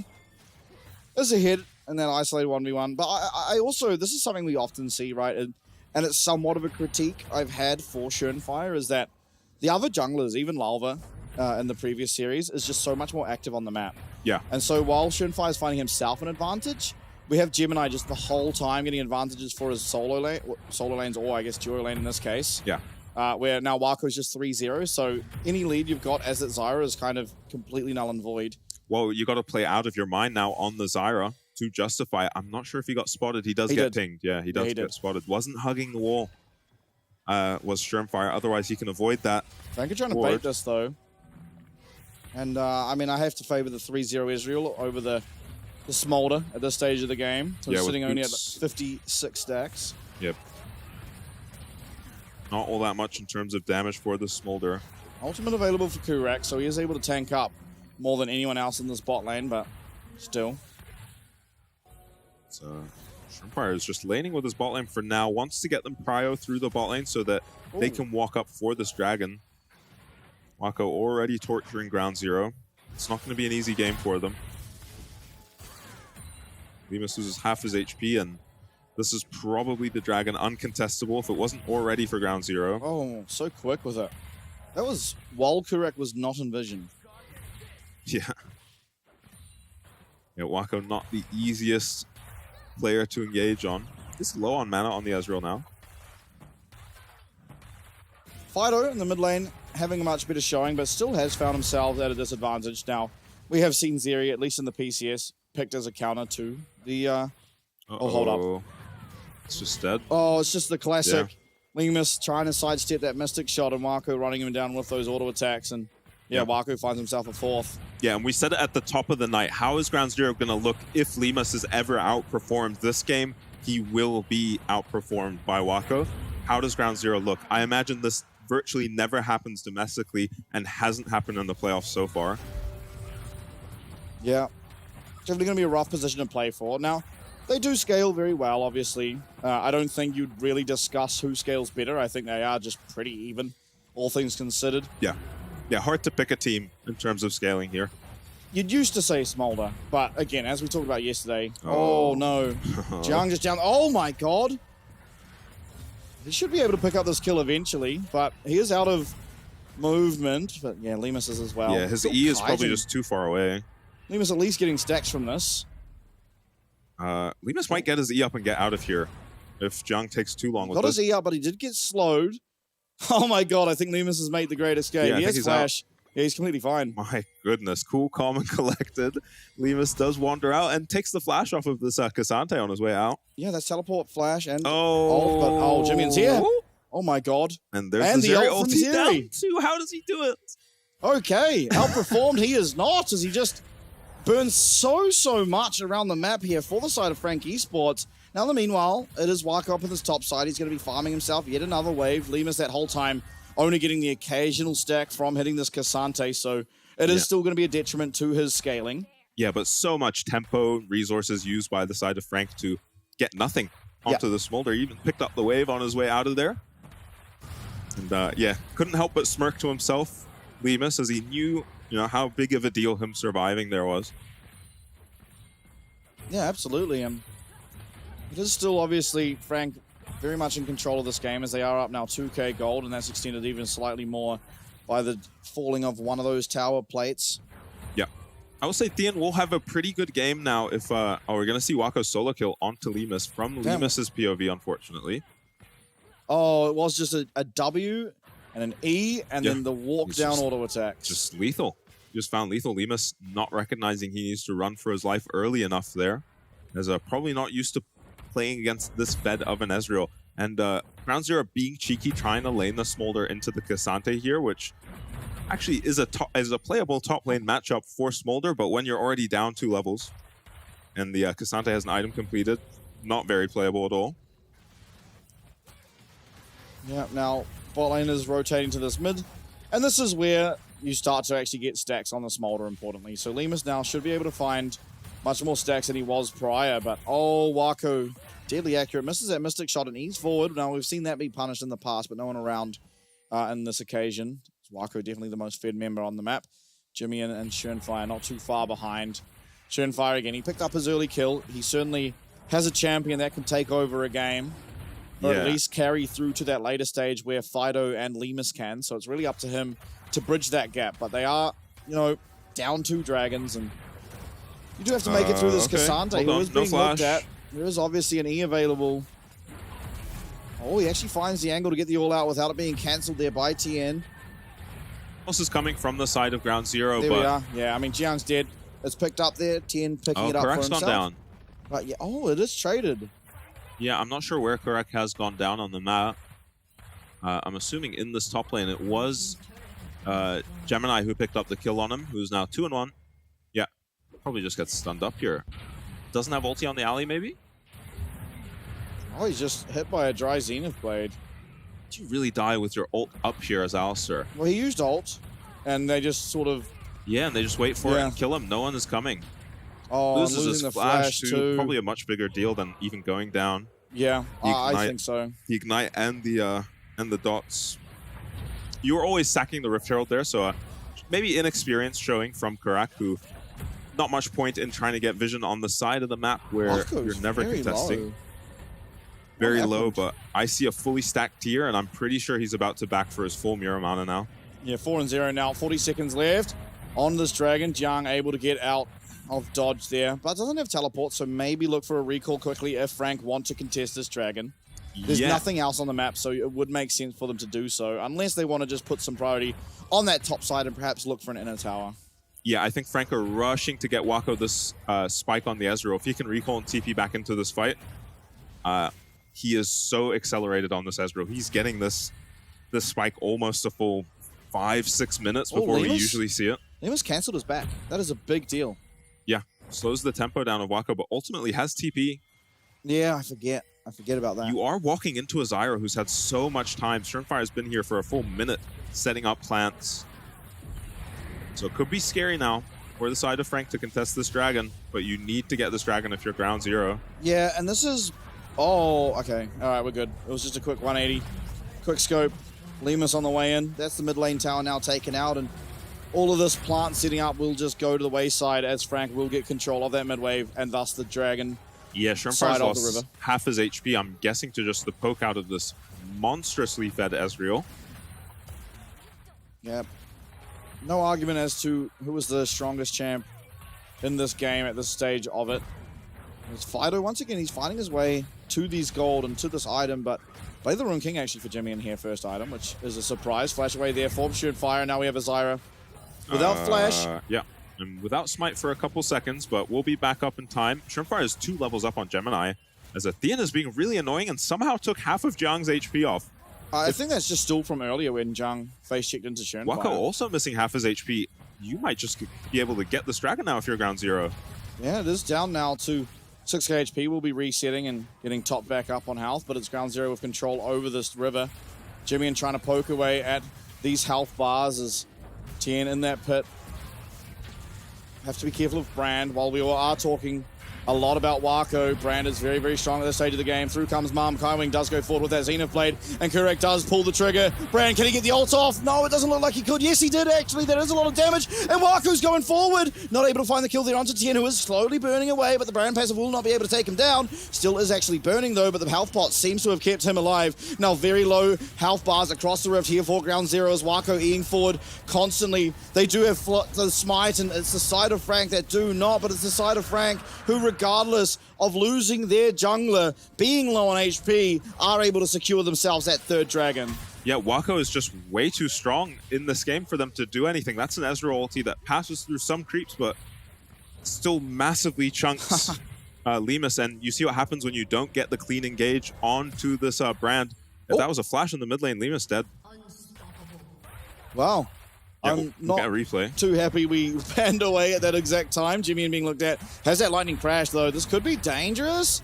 It looks like he should be able to be taken out, although he has the flash available, so he won't be able to go down. But yeah, Schönfire might just go down himself. All out comes through from Jiang, and it's pretty clear cut at that stage. Now the steadfast present not available for Tien, but Jiang just going to back away. Should be able to pick up this tower, and Jimmy doing well to survive that engagement. Yeah.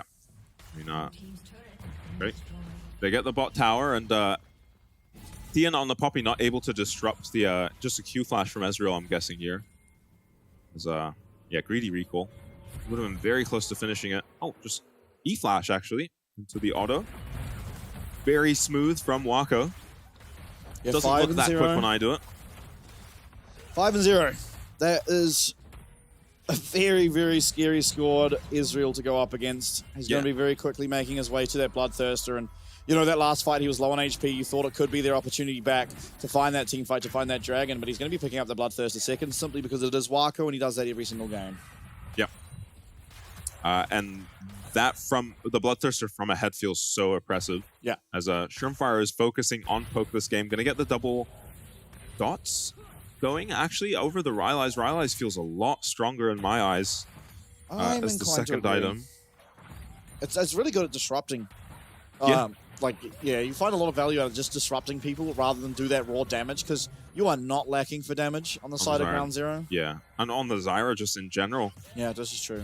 As, if you're going to take any fight on Ground Zero, you need to wait for Fido to finish this Mirror Mana he has now. Yeah, big spike. So Ground Zero, I mean, you're not going to favor them because it is matched, but I guess they have some play. Correct. With that Corki. Kurek finds his way onto Kaiwing, but not going to have the strength to take him out. Yeah, has to actually lose his ulti on the Alistar now, so they will be able to take some control of the river here, but Frank will push them out.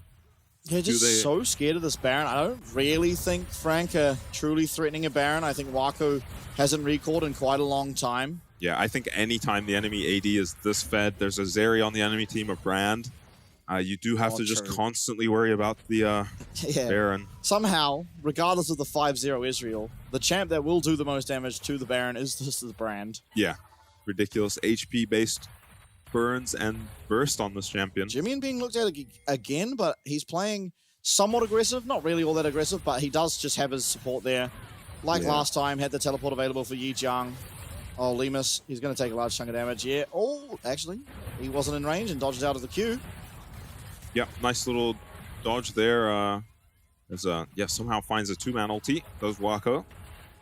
4 people up on this top side. Now, you know how we always talk about how it's usually good to get the Runans up against 3 melees? I wonder how much value you get out of the Runans because of Zyra plants. Yeah, just hits some Zyra plants, takes them out. They do a lot of damage, so it is a big deal just being able to kill those. And Wako's just looking for farm everywhere on the map, but for now it is Jimmy getting the most farm in the game and kept up with by Fido. And I don't think Fido wins that 1v1, but he actually might. He could. He is so strong. Runans doesn't do a lot for your 1v1 compared to the Mirror Mana. Oh, yeah, absolutely. And, Dian has finally made his way to the bot lane as Frank maybe a little over-grouping here, wanting to threaten the Baron, I guess. Yeah, 171 stacks here for Limus, so certainly not where he wants to be at this stage of the game, but will, bit by bit, get himself more and more. Obviously, 176 now as he clears out that minion wave. But ultimately, he's not going to have it before the spawning of this 4th dragon. And it's something that we kind of didn't touch on in the last Smolder game, and we haven't touched on yet this game. But if you remember back to Spring, pretty much the talking point was, can Smolder get those stacks online before the 4th dragon comes through? Yeah. On this occasion, he hasn't been able to. So this fight's going to be a lot harder than you would wish it to be, especially at the disadvantage you just find yourself based on gold, regardless of the Smolder stacks. Yeah, I mean, he just hasn't been able to stack on the Smolder at all. Jiang actually takes massive damage here. Yeah, but does have teleport available to himself. True Shot Barrage comes through, lands onto Kurek and Fido as Jimmy trying to do damage on that side. Fido does get clipped by another one of those Mystic shots, and bit by bit, these plants are doing slight amounts of damage, but ultimately it's not going to be all that impactful. Now, Jung looking for that recall, looking for that teleport, as the river control is kind of being conceded back to the side of FAK Esports. The teleport coming in, and there's no way Ground Zero can engage on an Alistar this low, despite having that ultimate available. And so with that, FAK are going to start up this dragon. Now, what are Ground Zero going to be able to do to try to get through? It's so hard to walk through this Ezreal constantly firing at you, this Brand constantly flowing out things at you, and obviously the Zeri with that W. As Jung finds a nice knock-up, he's going to be able to get out of most of this engage. He's getting quite low, half HP, but Tien does use his Steadfast Presence. This might be Jung just going down. He flashes away. He's going to get taken out. Fido claims that kill, and maybe some play here in the team fight for the side of Ground Zero. Now, Jung, obviously not in this fight. He wasn't the most impactful member of the team, as Gemini is fairly in the pit. He's looking for the flip, and Gemini is so good for them, and he's good for it once again. It's the soul for FAK Esports as Kurek running away from Kaiwing is going to get cleaned up here by Wako. Jimmy going aggressive, lightning crash. The flash fall from Tien to try and deny this Zeri, but won't be able to do anything of the sorts. The flash of Lemus does keep him alive for just that much bit longer, but Wako will secure the kill with the auto attack. Gemini gets the kill over onto Tien. It's an ace for the side of FAK Esports. Yeah, fortunately, Ground Zero did actually get the Surenfire winning the Dragon Smite fight. Oh, it was. But they lose all 5 members, and it looked like such a good fight. As a flank onto a Cassante feels weird from Ground Zero, but this champion just hates front to back so much. He gets locked up. The Poppy pick coming in clutch there to stun him up and sniped out by Fido, and it's just the Brand ulti from Gemini that claws this fight back for FAK. Watch this Brand ulti onto Surenfire and Fido. It's off the dragon. He bounces it off the dragon and just essentially takes 2 members out of the fight. Fido and Surenfire just die 100-0 to a Brand ulti and a W. And then from there, it's just so easy for Jimmian to play this fight on the Zeri. And yeah, Lemus tries his best, but Wako is so strong on this Ezreal. And we've got a replay here. As, oh, I think Kurek might be getting taken out as picture-in-picture. They're taking the Baron, so that confirms my suspicions. And yeah, clean as can be. Baron now for FAK Esports. So while, yeah, you can argue that Ground Zero just bought themselves an extra 5 minutes on the clock for the Smolder to scale up, it is the Baron now going over. And without the stacks coming through, is Jung actually being looked at yet again. Steadfast Presence available for 10. Out comes pretty much everything, but Jung is just withstanding and somehow makes his way out. Doesn't have teleport though, so this will be a little bit of pressure off the map. Yeah, Jung not tanky at all on this Cassante, but his team are just so strong. It doesn't feel like it really even matters. He seems like a great target in these fights for Ground Zero, who, you know, might be lacking frontline if their backline just wasn't so strong. Yeah, this red buff will be picked up by FAK. Complete vision control on the bot side of the map. I don't know when, but this bot lane tower was taken out. I don't exactly remember that occurring, but... it was when, I think it was Fido got dived. Someone got dived bot by Jiang and Jimmian. Okay. And then they just continued and took a tier 2 bot. Now, Baron up, minion wave coming in this bot lane, but it isn't synced once again. It's something that we've seen FAK struggle with. So it should be okay, and especially with Smolder wave clear coming through. Yeah, Fido close to level 16 as well. That feels great on the Corki. As the enemy ADC has beat him to level 16. Yeah. Wako very, very strong. Not doing all that much damage to Tien despite landing that Essence Flux and Mystic shot. Certainly does a lot to Surenfire though, as he clips one singular auto there, and not sure exactly what just occurred mid, but we got a little picture-in-picture. Yeah, kind of the weakness of the build that Wako seems to prefer on the Ezreal, being Bloodthirst or third item, means that Tien is ignoring him. Yeah, Tien does cancel that ultimate, so we'll have it back in 5 seconds, but a 3-man Solar Flare comes out in the ult. Lightning Crash secures the deal. That Surenfire now taken out 4v5 at their base, and not all that much committed by the side of FAK, especially having this Brand ult up still is going to feel fantastic if they do choose to take a fight. Now just choosing to tank up this tower as Kaiwing, but so much damage onto Gemini. Maybe they're able to find a kill. Lemus trying to get in. Gemini flashes away though, does manage to survive that Archu with the Zhonya's as Tien now really stuck in a rough position, but Wako not joining the fight, rather taking that bot lane inhib means they are going to be able to survive. Yeah, they do grab an inhib on the side of FAK, and probably the most impactful inhib once the Baron comes up. Again, in that bot lane inhib, but I guess that's okay if you're Ground Zero. I mean, you saw in that siege why the Leona is so heavily prioritized when you know it's going to be the AP versus AP jungle matchups, Zyra just is dead the moment a solar flare connects onto her. No flash up for Shermfire to dodge out of it. Oh, value.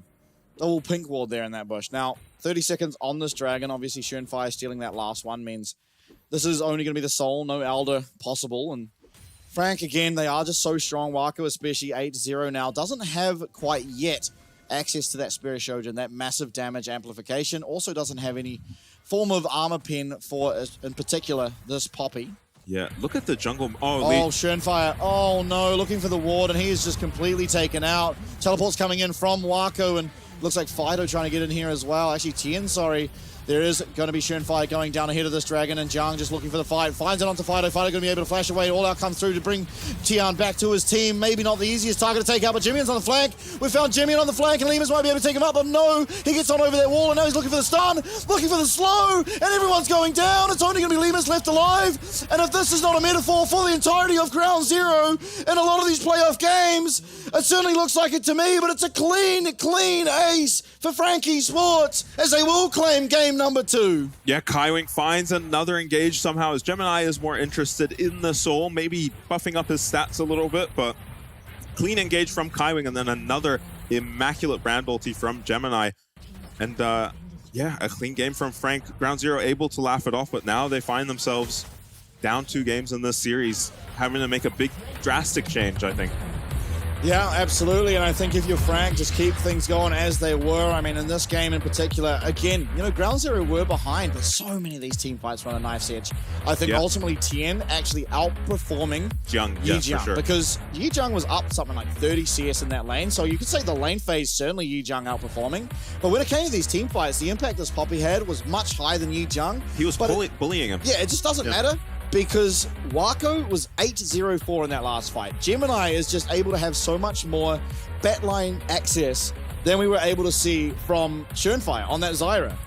So, I mean, I don't know. I don't know what you have to change, but something has to change here for Ground Zero. Yeah, and I think it honestly starts with the point you made during that game, in that Shermfire just needs to play for his team a little bit more. He found himself 20 CS up in that game, but big deal. On top of that, Kaiwing and both Gemini actually just had double Shermfire's vision score in that game. He had like 70 to 40 in vision score, and Kaiwing also up quite a bit of vision score. You have an advantage as the winning lane team. You just get to be more picky with your sweepers and can always just find enemy wards because you control more of the map. But you kind of saw it in the bot lane in both these games, how much vision they had for the side of Frank all over the jungle. So Ground Zero need to do their research between these games now. Watch where they're putting these wards on Frank, because Frank have been doing their research. They find that kill, level 1, based on just how Ground Zero played that early game. They're level 1, and they also just find wards early on too. Yeah, and I also wonder if this vision score thing also comes down to the sort of a point I made in the game, right? Where Shermfire really wants to get gold for himself, really wants to farm up, and I think that is a perfectly okay way to play the game. But Gemini is just finding too much value out of not doing that. He's playing the brand. You kind of expect him to be sitting there trying to farm, trying to get this gold on himself. But instead, he's just playing brand like it's Elise. He's just walking bot, going bot time and time again. 3-4 times in a row did he just path straight bot, look for a kill. Obviously, you did have Israel very far ahead here. Wako finding himself that early kill and then just kind of running away with the lane against the Smolder. But it was just very odd that there was just not really any resistance to these brand ganks. You know, Shermfire found some camps here and there, but it didn't really matter because it was just Wako getting kill after kill after kill. And there were moments, honestly, where Ground Zero outplayed the ganks in the 2v3s. We saw a couple of times, and if Shermfire was there, it would have been calamitous for the side of Frank, but he just never was there in time. Was there to maybe defend the tower, make sure his AD carry could get some farm under the tower, but needs to be more proactive or just more effective in these team fights if he's going to prioritize himself, because Gemini still got the better of him in those fights. There was the Smite Seal that Shermfire managed to win, but Brand just so much more impact. And I mean, the damage graph tells pretty much the story of that game. It's you know, one thing that Ground Zero can do is look at that game and be like, well, you know, we gave Israel first blood. He got his tier. He got his start game with a tier. and keep his teleport. Because usually, you know, you want to look for that early recall, and that would expend the teleport. This game, that didn't happen, and it made Smolder suffer even more. You could argue that maybe Lemus wants to go the teleport because Smolder, you know, you need the cleanse kind of, but the Leona is mainly finding Surenfire. It's not really looking for archiving all that much. Now, there was that one instance, that fight down bot, that it was like, yeah, it made an impact. He was able to get out of some CC and survive, but I don't know. The problem with taking TP into the Leona is that you're gonna mega scale on the Smolder. Imagine this game goes amazingly well for you. You giga scale. It's time to carry in the late game. There's always a chance someone just finds that flash, stun onto you, and the game's over. That is very true. But on the other side of things, right? You get to scale you didn't easier. even get to play. You get to scale easier by having that teleport because you can be forced out of lane, teleport back, collect some of that minion, some of those minion waves that you otherwise miss. Now, Wako, I mean, he should just be the MVP. Yeah, there it is. Honestly, Lemus playing about as well as you could hope. Yeah, I think he ultimately gave up one kill to Wako that I think he could have avoided giving up in that 1v1 against the Ezreal. I mean, the mid lane as well, where he just kind of got caught in the shopkeeper. Yeah, there's a couple, but ultimately, I mean, aside from those, he was finding so much damage in these fights. He was doing the best he could, especially considering how late his stacks came on. And I don't think it's necessarily his or Kurek's fault that the stacks came so late. I think it was just by nature of he doesn't have teleport, Wako does. Wako starts with a tier, and the lane just becomes so cut and dry for that Ezreal. And they just get more attention from the brand. Yeah, that's true. As this fight was actually a brand ulti highlight in my eyes. It solo killed Wako there. Sorry, Fido on the Corki. As the Ezreal ulti kind of whiffed everyone. But it is just Wako in these fights staying very safe. We saw a Dragon fight where he started at half HP, but never even got touched and did the most damage in the fight. Yeah, and this game kind of just got out of hand too quickly. I think going into game number 3, and obviously now nerves are probably at an all-time high for the Ground Zero teammates and coaches alike, but I think you can sort of go in and just make sure to not make this level 1 mistake. Make sure not to walk in, give over a free kill. Obviously, just if Tien wants to look for that, I think it has to be with his teammates, whether it be Kurek up there to help him and make sure he can survive. But we can't just be walking in alone to a random tribush because while not likely, there can just be 3 members sitting in there, and we saw it happen exactly then. Usually when someone pushes into the jungle like that, it's because his teammates are, but sloppy mistake from Thien. He won't make it again. Yeah, absolutely. I think you can be sure of that. Now, Ground Zero backs are against the wall, but Oceania will not be silenced, all right? Once we're back from this break, we'll see if they can bounce back and make this a 5-game series. 可以，跟着一剑，跟着一剑。好。打前排吧，打后面吧，打后面吧。去小火龙，你们去小火龙。后期没闪，继续。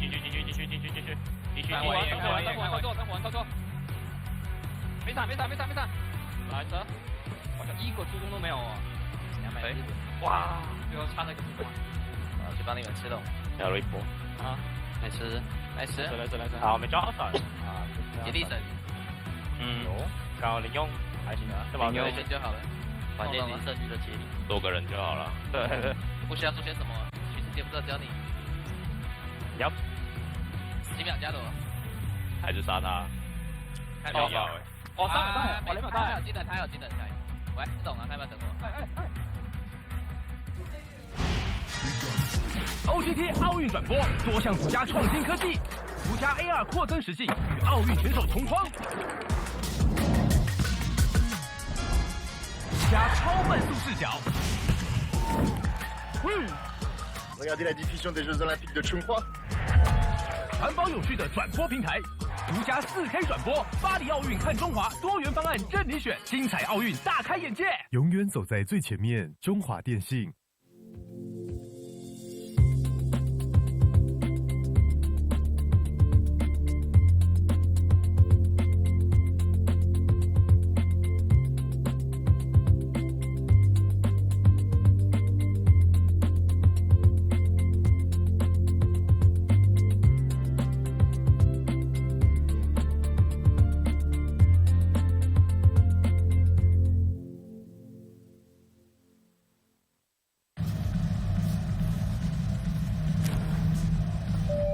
旅客陈志明，华航直飞西雅图的班机即将准备登机。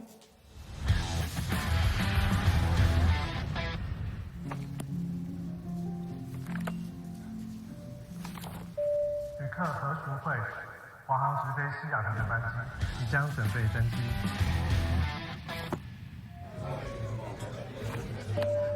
China Airlines passenger Michael Chen.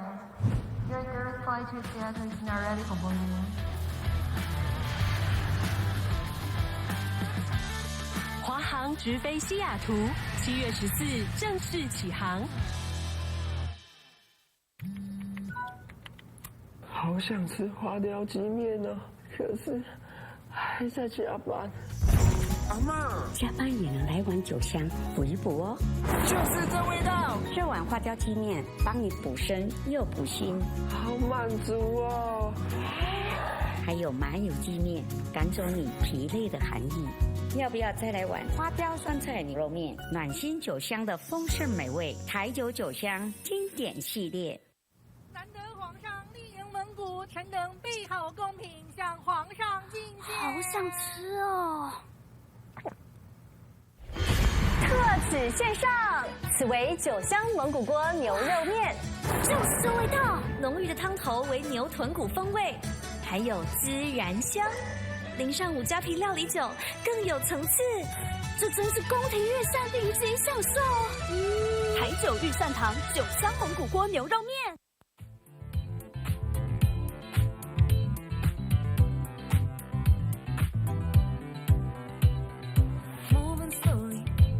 So hot you're burning. We've been waiting. Slow jam season. Don't be shy now. Nighttime romance. Golden moments. Don't stop dancing. We got tonight to be happy. Let's take our time and be happy.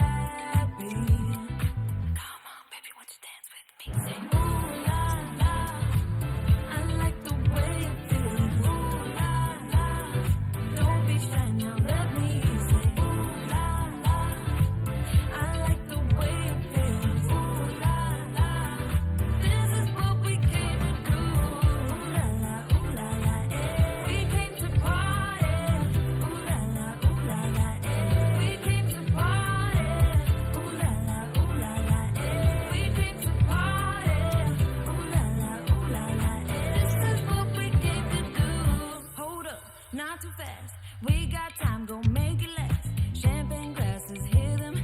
I'ma move like this, you gon' buy me a diamond. So jump on it, come on, I know you want it. Raise them glasses to the sky, it's our time, we own the night. We got tonight to be happy. Let's take our time and be happy.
Yeah.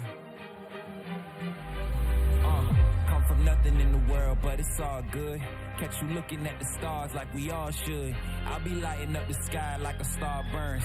I've been standing in the shadow, now it's my turn. See me aiming at the mark with my eyes closed. I'll be shaping up the rock with the grindstone. Now I'm stepping up my game, got my mind set. I'll be dancing in the stars like a silhouette. I'll be dancing in the stars like a silhouette. Woo! What's good? I'll be dancing in the stars like a silhouette.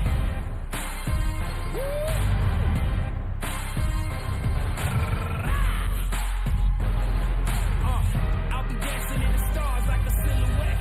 When you hear them go wild, it's a home crowd. But you never slow down when it's sold out. I'll be ready for it, I can take it home. When you see me in the frame, I'm a Van Gogh. Watch the heads turn, see the sky burn. Catch you looking at my style, but you'll never learn. When it's all done, when it's all said, I'll be dancing in the stars like a silhouette. I'll be dancing in the stars like a silhouette. Woo! What's good?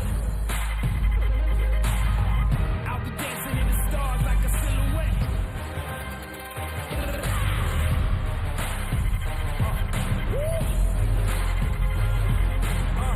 I'll be dancing in the stars like a silhouette. I'll be dancing in the stars like a silhouette.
Touching on me, I'm winning so good. Go write that check, cause I'm feeling too much confidence on that heavyweight flex. I've been earning and working, everybody want this. I'm untouchable, stacked up, Greek God. I got the thunder and lightning, energy rush.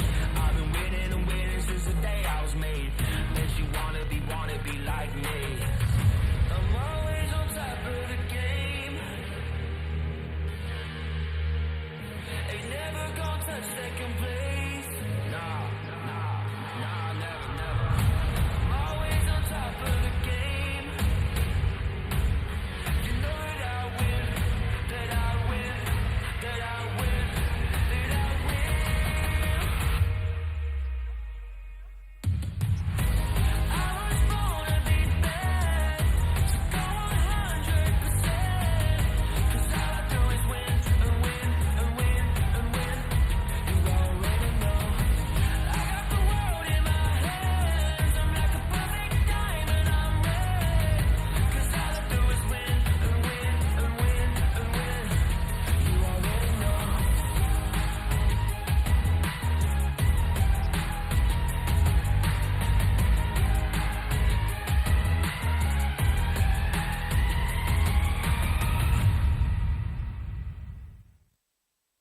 So welcome to the fire.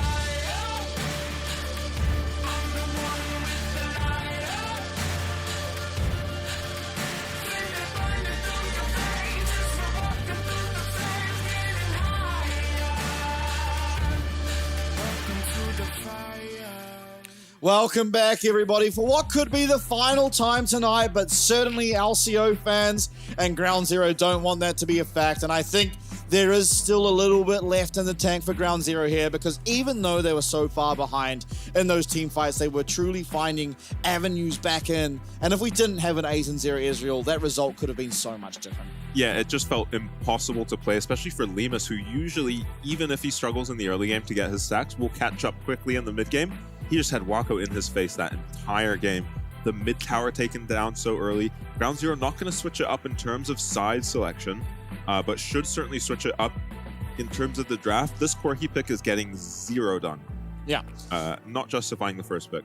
Yeah, I think, as I kind of said last game, right, it feels like it's a bit of a crutch, and I think that doesn't bode well, considering now Jimmy has consistently shown his ability to just win that lane. He won it on the own, he's now won it on the Zeri. Now, admittedly, the Zeri game was going better for Fighto, and I think ultimately you cannot blame him for how Game 2 looked. Yeah. He played perfectly fine on the Corki. He's also not doing anything necessarily until those mid games to look for wins for his team either, right? He's not losing the game as at Corki in this series, but he's also not winning it for them. So Yeah. I think, maybe you can try and find play around the mid lane, but ultimately this bot lane has to be your focus. Limus has shown time and time again he's able to carry. Obviously, the Smolder is not going to allow him to carry for like the first 25 minutes of the game, so just give him some agency. I want to see Limus on a pick in the first 3 here. Let him have autonomy. Let him look for those 2v2 kills that Kurek and himself have found time and time again. Yeah, agency for Limus, and another thing I think, as the Ezreal is banned out by Ground Zero, I want to see Kurek and Schernfire holding hands a little bit. So many times in that last game, Kurek was just alone trying to D-ward. Never had Schernfire behind him. Some of those engages onto an Alistar can be very ill-advised. Even as a Leona, you can go down quickly to a Zyra. Leona banned this game, though, is a definite different look here for Ground Zero heading into game number 3. Now, third ban of this phase is in favor of Frank, and I imagine like a brand ban would not be so ill-advised. Although Ash, actually, I completely forgot about that champ, and yeah, this makes sense. Now, the problem I see is if Jimmian and Frank just pick Lucian here, what's Fido going to do? Because he has struggled in lane, and Lucian punishes Corki more than either of the champs we've seen so far. Yeah, Lucian is a pick you take into the Corki to actually try stomp the lane and take Corki out of the game. Fido is not forced to pick the Corki here. Yeah. Oh, and I forgot this champ's left open, so Gemini is going to be able to play that Maokai again. He played it to great success earlier on. He's going to have a winning mid lane, almost certainly. We're yet to see what champ has picked up here, but, you have to guess it will be a Corki. We haven't seen anything beat the Lucian, even if it's not the Corki. Wrong. We have seen Caitlyn, Draven, and Kalista beat that Lucian. Yeah, that's true. How could I forget Triskada? That is the only 3 champs. Actually, not even the Draven. It was early game he did, but the Caitlyn and the Kalista did beat the Lucian in lane. Yeah, Fido just going to go for the Corki. Yeah, I'm not trust surprised. himself to play this matchup, and I like that. I think it is still just the best pick into the Lucian. Yeah, excluding should those outscale. Those niche champs that not many people put practice on in the mid lane. Might be a switch up for Karak here on the rel. Yeah, I don't hate it. It's going to do wonders to try and keep people in that pyroclasm that will come out of Schernfire, and we saw last game just, you can be down 4v5 in a fight, find that brand ultimate, and it can turn it around completely. Yeah, and I'm actually really liking the Rumble bans coming out from Ground Zero. They love to put Gemini on these tanks when they can, and it means it's difficult to get AP into the comp now. Yeah, now Gwen does exist, and so far, from what we've seen from Tien, the Gwen works into the Poppy, it works into the Cassandra if he does go for that, and obviously there is also just the Kennen that still exists, so can still absolutely find some AP damage, as well as Wako has played a Ziggs game or 2, so... Yeah, nice adaptation from Frank to ban the Renekton. Renekton brand is a very strong combo. I take it over the Nidalee Renekton these days. Yeah, I just hate the Nidalee, so I do too. Gnar consistently banned by Ground Zero. Not really Jung's favorite champ, so I'm surprised they're really tunneling on this pick. Jhin will be available this time around There goes for the Limus. Varus. Once again, Limus's pick falling down, but he does have access to the Jhin this time. However, it is going to be Frank with first pick. There's no Israel. Zeri, something to look at. Of course, Wako having a great performance on it already. And the Jhin. I think, honestly, you'd be wise by Frank to pick up the Zeri here, because Limus has shown he's able to carry on the Zeri, and once again, the Jhin definitely less autonomy. Yeah, and Wako's looked like a monster on the Zeri when he can get his hands on it. I like the Cassante. This essentially shuts down the Jhin and MF bans, but you can just go for the Zeri here if you're Limus. Yeah. We'll see. It should just probably be the Zeri, I would think. I think Jin feels very strong to play against if you're ground zero. You hate to see a Jin on the enemy team, but you can't really pick a Jin this game. Yeah. Yeah, And there's this the Zeri. makes a lot of sense. So it will be Lemus on the Zeri. 2 games, I believe he's played of it in the playoffs, winning both of those. I think you go back to the Poppy here if you're at the end. The lane was rough for him, but with a little more practice in the lane, maybe he'll do better this time. We usually see the matchups go a little better when you get to repeat them for the losing side. And then out of lane, Theon was just running around the map, bullying Jiang. Yep. I completely agree. So I think what has been put together So here... good into Ali too, Ali and Lucian. I think this is a fantastic look at... Oh, wait, maybe. I think we're just being a little disrespectful on the side of Frank here. So maybe they agree it's a counter to the Zeri. We'll see. It looks like they do. Oh, okay. I would have thought the Jin, but okay. Wako going to be this time pilots. Oh! Now this makes more sense because Wako, traditionally in the PCS, Oh, we got excited too early. Yeah, he was actually always probably just the best Lucian player we have. Now that was, the Milio Nami iteration of the Lucian, but he is so good at that champ. Looks like it is just going to be more traditional, have that Lucian up against the Corki. We have seen Smolder picked into the Corki to great success internationally. Yeah. But yeah, anytime you can beat Chovy, it's probably a good pick. But with the Lucian right there as a pick and the Smolder doing fine in lane against the Zeri, it just makes sense to have this arrangement. Yeah, and I think part of why we think the Smolder does well into the Zeri now is because the Zeri's not paired with a range support. Because back in the day, it was just sort of range supports in that bot lane. And you know, Zeri with a range support, Smolder's never going to be able to get anything done because he kind of suffers when you're able to chase him down a lane. Now that the engage supports, it's kind of one big burst of a fight. If it doesn't work out, it doesn't work out. You're able to get out, and Smolder does like those. Yeah, Smolder doesn't mind those fights, even in the early game where he is weakest. He has burst. Yeah, he has good burst. And some slows, can get out of the trade afterwards too. Ground Zero, I think, have a great draft for themselves, though. Yeah, I think this is the best draft they've put together thus far. Yep. Again, though, we are going to need to see some action out of Schoenfire early. I don't think he can get away with just constantly farming. We've seen Gemini able to punish it by just being so active on the map, picking up those early dragons, even sometimes getting the Void Grubs for himself. And so I think Schoenfire needs to put some priority in some of this lanes, try and look for a gank. Yeah, and he is going to need to link up, as the veteran player on this team, he's going to need to link up with his rookie support, because Karak is kind of floundering in these mid games when they fall behind. Absolutely. Now, looking at runes, no surprises absolutely anywhere. Yeah. It's just completely what you'd expect. Conqueror for Lemus.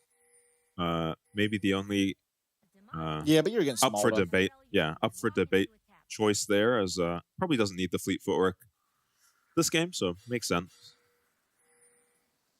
Now, I imagine if you're ground zero now, especially in this stage of the game, you'd kind of want to slow things down, but I also don't know if they can get away with it because the Smolder is going to scale. Now, I think, honestly, the scaling is in favor of ground zero, but you always just have to be so scared of the Smolder just randomly taking over a fight, right? Even though it's not got the same power as before, and I think you get to a 35-minute fight, you would be favoring the side with the Zeri and with the brand. It can just be so scary to sort of get to that stage and the entire game, your entire playoffs life is just on one team fight. I think we have changed the Corki skin for Fido. Yeah, we have, yeah. So maybe prefers this in the Lucian matchup. This is a really irritating auto attack yeah, sound. I hate the sound. That is what has made me notice the skin immediately. And Jimmy and no E needed just dodges that Q out of Fido. Oh, this is such a terrible sound. Yeah, cut the tape. All right, let's go see these tanks battle in the top lane. Trade of Qs, I'm surprised Fido doesn't start E. I think that is usually the start onto the Lucian. Yeah, but, I also agree, but he is doing well in these trades thus far. Yeah, certainly the losing out on mana. mana, though, is the problem, yeah. And that's one advantage you get from the E. It does cost less. And now this is the stage of the lane that generally the Lucian is going to be starting to be able to win, as he did miss the Q there, and that would have made a substantial difference in that trade. Yeah. And it is because the Lucian can just dash out of these Qs. Wako actually dodging out of Lemus's Q, and that trade not looking that great for ground zero, despite them hitting level 2 first. Yeah. Completely agree, and I was going to say, obviously this lane doesn't look quite as good for Ground Zero as it did for Frank last game, but that is just because Wako started up, you know, the tier, which is kind of unfair. Oh, what happened to all of Theon's HP? Oh, he's staying even on farm thus far, though. Yeah, I don't know. Jung might just be a magician. There is a good chance that he is actually just a mage. Oh, how did he not get that cannon? A little bit unlucky for Theon, as Junk does take a tower shot and he just gobbles up a tower shot for fun. Suffering a bit on mana. Let's see if Junk can recognize the brand is here. Yeah, he saw the scrying orb and obviously has that ward down. But wow, he is not afraid. Let's not walk towards the brand. But no. Oh, it's a disaster. Now, hold your horses. Yeah, this might be a power spike. Yeah, this is a power spike for he Ground needs Zero. one more death. Fido and the side of Ground Zero have won, I think, more games when he has solo died than they have lost. Yeah, and actually ends up carrying those games. Maybe dying in lane solo, lights a fire under the sky. Does lose both the summoners now, though. Doesn't just flash the Lucian Q in time. You're never looking for kills here as the core. He's as well. And you are so okay with this Lucian recalling. I think Jimmian baited that, by the way. Yeah. Like, I'm sure Jimmian didn't think he was out of vision, but... Yeah, and you're so okay with the Lucian recalling there, I think, as the core. Oh my... has traded flashes with Jung. Yeah, I'm not sure which direction they would have gone. It looks like it probably was Tien running. Yeah, Jung's wave is a lot better. Looks like it's frozen right outside his tower. Speaking of, Jimmian doing the exact same thing to Fido, who has no flash and has to be careful. Oh, actually landing that phosphorus bomb. Yeah, Jimmian not quite quick enough. I think actually that's a pretty good trade for Fido. Like, time to trade, I should say. Because you want to be dodging the phosphorus. Yeah, no flash. Flash, yeah. I mean, Kaiwing making that look clean as... Yeah, what can you do? There's the second death, though. Yesterday, against Team Bliss. Not against Team Bliss. Against J-Team. This was, he didn't die again, and he just started Giga carrying. Yeah, did the most damage in that game, so... That's right. Does perfectly fine from behind Fido, but it's going to find himself very far behind this game against a very good player in Jimmian. Yeah, but Minji no slouch. I think we're on here. I think we could be on a Ground Zero win. Leandri's this time around for Gemini, as he is solo AP on his team. Oh, yeah, true. Yeah, he hasn't been going for that. Importantly, though, Ground Zero, they are going to be picking up this first dragon, although Gemini's in the area and he has flash, but Jimmian isn't. This should just be going over, especially when you have the Smolder. Highwing puts the moves on Kurak. He's just a Smolder behind this Alistar. Alistar no flash. Wako dodging away, and here comes the Maokai. We found our way here onto Schönfire. Crashdown's fantastic from this rail, but Schönfire might just be going down. Wako trying to find the kill. He is going to be able to. Actually, Kaiwing's the one that gets the credit, as Lima's going to have to flash away, and Wako finds one more Q for good measure, and it's a 4-0 start in favor of Frank, as they are now up 2k gold at the 6-minute mark. Yeah, Jimmian manages to get all that priority in the mid lane, uses it well to roam down, picks up another kill for himself. As I'm surprised they don't immediately turn onto the flashless Alistar here. They're more busy zoning away Gemini on the Maokai.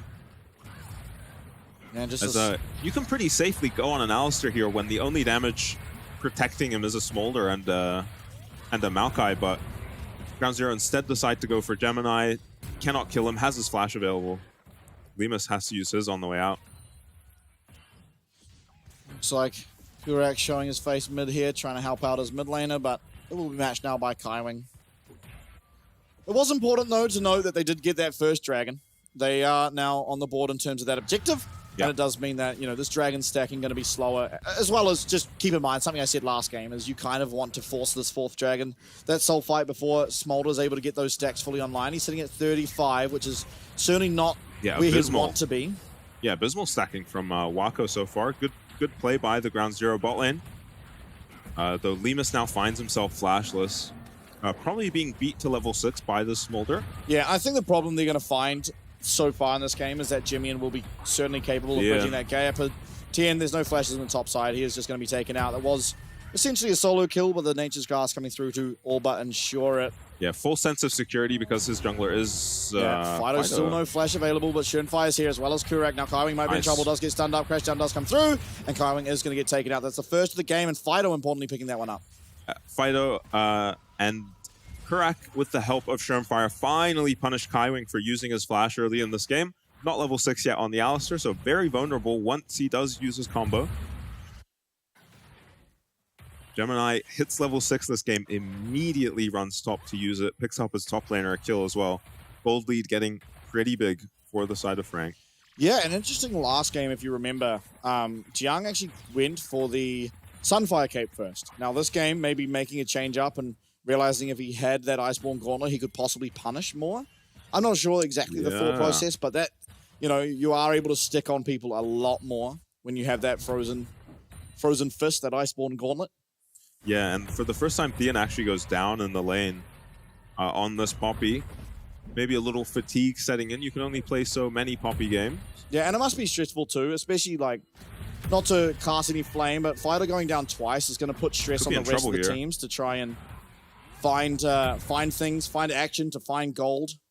Yeah, now with this Sheen on the... I'm surprised he doesn't go for tabbies, which we so often see into the Cassante. Oh no, what happened here? Yeah, he was able to get out, but that was a really strange interaction. Yeah, that was very confusing. I think he eat through the Cassante while he was using... Oh, Fido gonna get... No flash on Kaiwing. So Fido will be spared. Is on his way to the rebound now. 1 kill. Yep. He must be so annoyed with just how often Kaiwing's showing up at his wave. As soon as he leaves tower, there's just an Alistar sitting in his bottom bush waiting to try and punish him for ever daring to leave his tower. The ward's cleared out early as well. And he's kept even in farm, which is certainly going to bode well as he tries to scale it. And as we said, you know, if this game doesn't break open, hold up though, as I say that, Lima's going to get a lot jumped on, get stunned, going to have to use that cleanse to get on out of there. But Nature's Grass coming through, they are looking for Lemus, but going to change their attention now towards Kurak as Lemus very far away from the play. Yeah, they managed to get out of here. Yeah, as I was going to say, if this gold lead doesn't balloon, if Jimmy's not able to find any play with the advantage he's got himself, as soon as 2 items are in line for Fido and the Corki, he's going to be completely fine and honestly probably stronger than this Lucian. Yeah, that is the idea of the Corki pick. This 2-item spike is insane. You're no slouch with the Triforce, but I'll take the Lucian with the Blade at that point in the game. But once you get your items online, this Corki is such a menace. Yeah, bot lane of Ground Zero suffering a little bit, but they are okay for now. Schönfire again finds himself up about 20 CS with a lot of work to do in this game. Is on the board now. Yeah, Fido's lane in a bad position as Jimmy does teleport back in and has that Blade of the Ruined King finished. Obviously forcing out Fido very, very heavily there in a massive trade. Dragon, though, started up by the side of Ground Zero. Now Fido can get back to this play with his teleport, but for now is recalling, and so this sort of control over the bot side should be conceded. Wako clearing out that wave too, should be able to come up and join his team, although it's very hard for him to get through what is a massive amount of control on the bottom side. Dragon, 1.8k gold, and we don't have Nature's Grasp available, but Kaiwing has his headbutt and his pulverize. He finds a 3-man, and Schönfire gets taken out by Wako as Kurak tries to turn around. He finds that crash down, finds that Magnus Storm, but Jimmy finds his 4th of the game on the other side. Lima's trying to find the damage, not really able to do so, never able to find an angle to get that lightning crash, to find that DPS, as his jungler was just taken down so damn quickly. Yeah, the fight is over the moment it starts. Schönfire not quick enough for with his flash to react to Kaiwing's engage. You see the difference when you have a flash on the Alistar and you don't have it on the Rel here. 2 grouped up is the side of Ground Zero. Both their carries, 3-man engage by Kaiwing. Just insane out of Kaiwing there to be able to find that, and it's just unreal. Vintage Kaiwing play, and yeah, as you said, Lemus, just nothing to do. The fight's over the moment it starts. And now Lemus getting zoned off his wave here. It's Wako on the Smolder, but he's got all the priority in the world. Ground Zero touted the Smolder as a counterpick to the Zeri, and Wako's proving it. Yeah, going for a Triforce on the Smolder this time. So the Nature's Grasp won't connect on Lemus, and that should be the end of the play. Smolder not doing enough damage at this point in the game, though honestly, getting some good chunks onto Lemus. Yeah, and I don't hate the fact that he's going for the Triforce, because Lucian being your mid laner, you know, at this stage of the game, only one other person can pick up the blue buff. Wako picks it up. So he's not going to have any mana concerns on the Smolder, which is why you go the Essence Reaver. And instead, Lucian, you know, second item will be getting the Essence Reaver for himself. So throughout this game, never really going to have too many problems with that mana bar as Jimmy, while Wako without the Essence Reaver generally would. Now, Gemini looking bot here. There is no cleanse on Lemus, but he does have Flash, and it seems like Frank aren't quite confident enough to pull the trigger. Yeah, and they're about to take a pre-14-minute tower with a Smolder in the bot lane, our Frank. Kaiwing took Demolish with a Smolder in his lane, which is very surprising, but has managed to proc it somehow.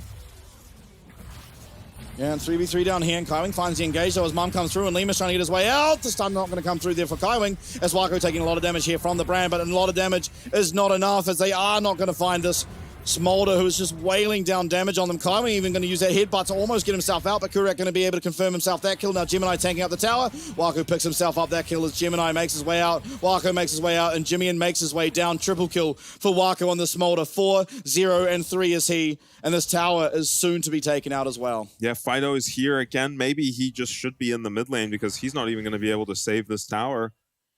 Jimian even letting all these creeps die before taking the tower. Yeah, and you see Jiang covering mid, now pushing it in. That's more minions going to be lost for ground zero. He's already got 2 plates solo up in that top side. Obviously, yes, Gemini came through, used that Nature's Grasp, but it is just dominance around the map here in game number 3 for Frank Esports. Yeah, and Lemus is just so weak relative to the Smolder somehow. Gets engaged on here. Again, a 2-man. They're just stacking up too much against this Alistar at ground zero, and Kaiwing so quick to find these plays. No stun connecting from Shermfire there. Kind of just spells the end of this play. Another stun goes wide. I thought Kaiwing had made it out, but luckily he did not. As Yeah, that would have felt amazing to connect with.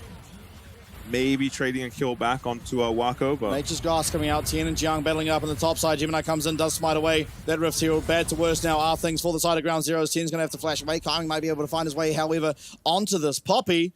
Looks like Tien's able to make his way out, but again, it's the Rift Shield, it's the kill, and it's Frank Esports who is so dominant and looking to stamp their ticket to that second stage of our playoffs to meet against their adversaries in PSG, Talon, and DCG, to go against those LJL teams, and of course CFO, who they were so tightly contesting with this entire split. And what a decisive game 3 so far for the side of Frank, looking to make this just a quick 3-0 and go home already, get ready for the next stage. One play has worked for ground zero, exactly one play on the mid lane, onto Kaiwing, on the Alistar. The other death, or the other kill that ground zero picked up, was just Kaiwing dying to facilitate a dive for his team. Otherwise, it's just been all Frank. All the grubs, I guess one dragon going the way of ground zero. Yeah, I think one important thing to note, though, is these Oceanic teams, both Ground Zero and Team Bliss, have had amazing fortitude within the games to be able to try and find ways back. And now more than ever, the entire region is depending on that to be the case as Tien finds play here onto Jimmy and he manages to cancel out that jump and Jimmy's going to go down. I say the fortitude, this is a fantastic way to start as Tien picks up his kill up in that top side. It's a massive shutdown and it's much needed gold to the side of Ground Zero. Yeah, and as you were saying, how well these Oceanic teams do play from behind, they managed to do... Ground Zero managed to do what Bliss did in the previous series, find Jimmy in on a very fed Lucian and get a shutdown. Yeah, now Kurak going to be found by Jiang, does manage to dodge out of that Q3 and so should be completely fine here as Tien having free time up in that top side, but this bot lane is not winning as it is still a 4v4 and it does still have that Smolder. Yeah, they do manage to defend Shermfire's red at least, but Tien should be perfectly fine here. Yeah, he does try to cancel out that dodge, that headbutt pulverized combo, but Kaiwing just flashes, knocks up in the teleport for Jimmy and gets his payback up in that top side. Wow, just so much damage. Already 2 items finished for Jimmy, and I thought Poppy was perfectly okay there. Should be very difficult for Alistar to get on him, but Kaiwing using his flash and kind of just a monster performance from Kaiwing so far on the Alistar this game. Yeah, definitely my MVP if Frank are able to get this across the line, but it's Ground Zero who will not be allowing that to happen. They're going to keep fighting. Lemus, I mean, he needs to get his items online. He now has that static shiv. Same for Fido, who sits at his Triforce. He has a light amount of a power spike. They're going to give over this dragon. They're perfectly okay to do so. We need this mirror mana on our Corki, and we need it as soon as humanly possible. Yep. And we're going to need a lot of impact from Fido. He's not had impact on this Corki this series so far. Not doing as much damage as I think he should be doing, especially in the previous game. Oh, So Gemini needs to punch that. There we go. There we go. We'll do so. Now, this mid tower even, without the Rift Shield or any of the sorts, is just going to go down. Rift Shield actually going to be used here, but they're not going to use it to get that last hit. Rather, going to use it on the second tower as Gemini continues to go forward, and Lima's being found on their side, is able to get away there, but now he loses that dash. He loses so much ability to play around these team fights if Frank choose to go for it, but ultimately Ground Zero, they just need to sit at this tower. They need to sort of hold back, try and bide their time. Fido on the top side gets himself an objective bounty, gets himself a tower. Yeah, recalling. Really enjoy that gold. Yeah, would have been in big trouble if Jimmy was a little faster to get to him. But does get a little closer to his mirror mana now, as you can see the gold lead kind of leveling out. Not growing much past 6k now, but it is very early to have a 6k gold lead as Frank. Well, Wako now picks himself up. The Spirit Shojin, Triforce and Spirit Shojin now completed. He is so strong. He's very close, actually, to getting that ultimate evolve as it's, yeah, Fido, he's caught. There's no way out. He tries to get away. The flash still available, but he's not going to use it. There's no reason to, as Jimmy picks himself up the 6th of the game. Yeah, and that's just a vision control difference. Look at the amount of red dots on the minimap versus blue dots. I mean, there's one ward on the map right now for Ground Zero, while seemingly hundreds for Frank. They've set up the Panopticon in the enemy top jungle. Yeah, they are just playing with map hacks, it feels right at this moment. It's just vision everywhere they possibly wanted, and it's not really, Ground Zero can't get the vision. It's not that they're not trying. It's if they walk into the jungle, they probably just get taken out, even in the numbers advantage, like a 3v4 or anything like that. As Tien, he's going to be collapsed on. Pathmaker going to be used, but used the wrong direction, and just going to choose to hit this tower instead are FAK Esports, although damage going on to Tien, and we're actually just sending it. Definitely not going to kill that guy on the tower, though. Yeah, Tien maybe didn't have his W up there to interrupt the alley combo. Might have been able to stun him under tower for a while. At least get the ulti out of Kaiwing, who you want to take some resources away from this guy. He's playing so well. Wako is the same level as the enemy top laner on the Smolder. Jung, he might get caught out here. It's been a problem he's had every now and then, but the flash available means he's able to get out, but that's an important cooldown. Yeah.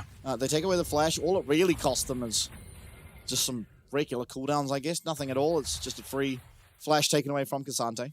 Yeah, and it's so difficult when it's both the carries fed on the enemy team like this. You can probably commit a lot of resources on Ground Zero and take out the Lucian or the Smolder if you like, but you're going to have to find them both somehow, and that's a lot of work for Kurak, the rookie on this team.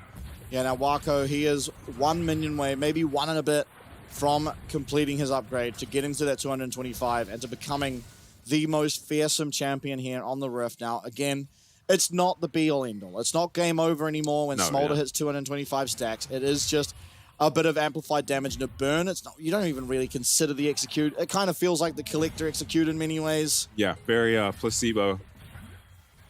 But the still sound very is cool. strong. Yeah.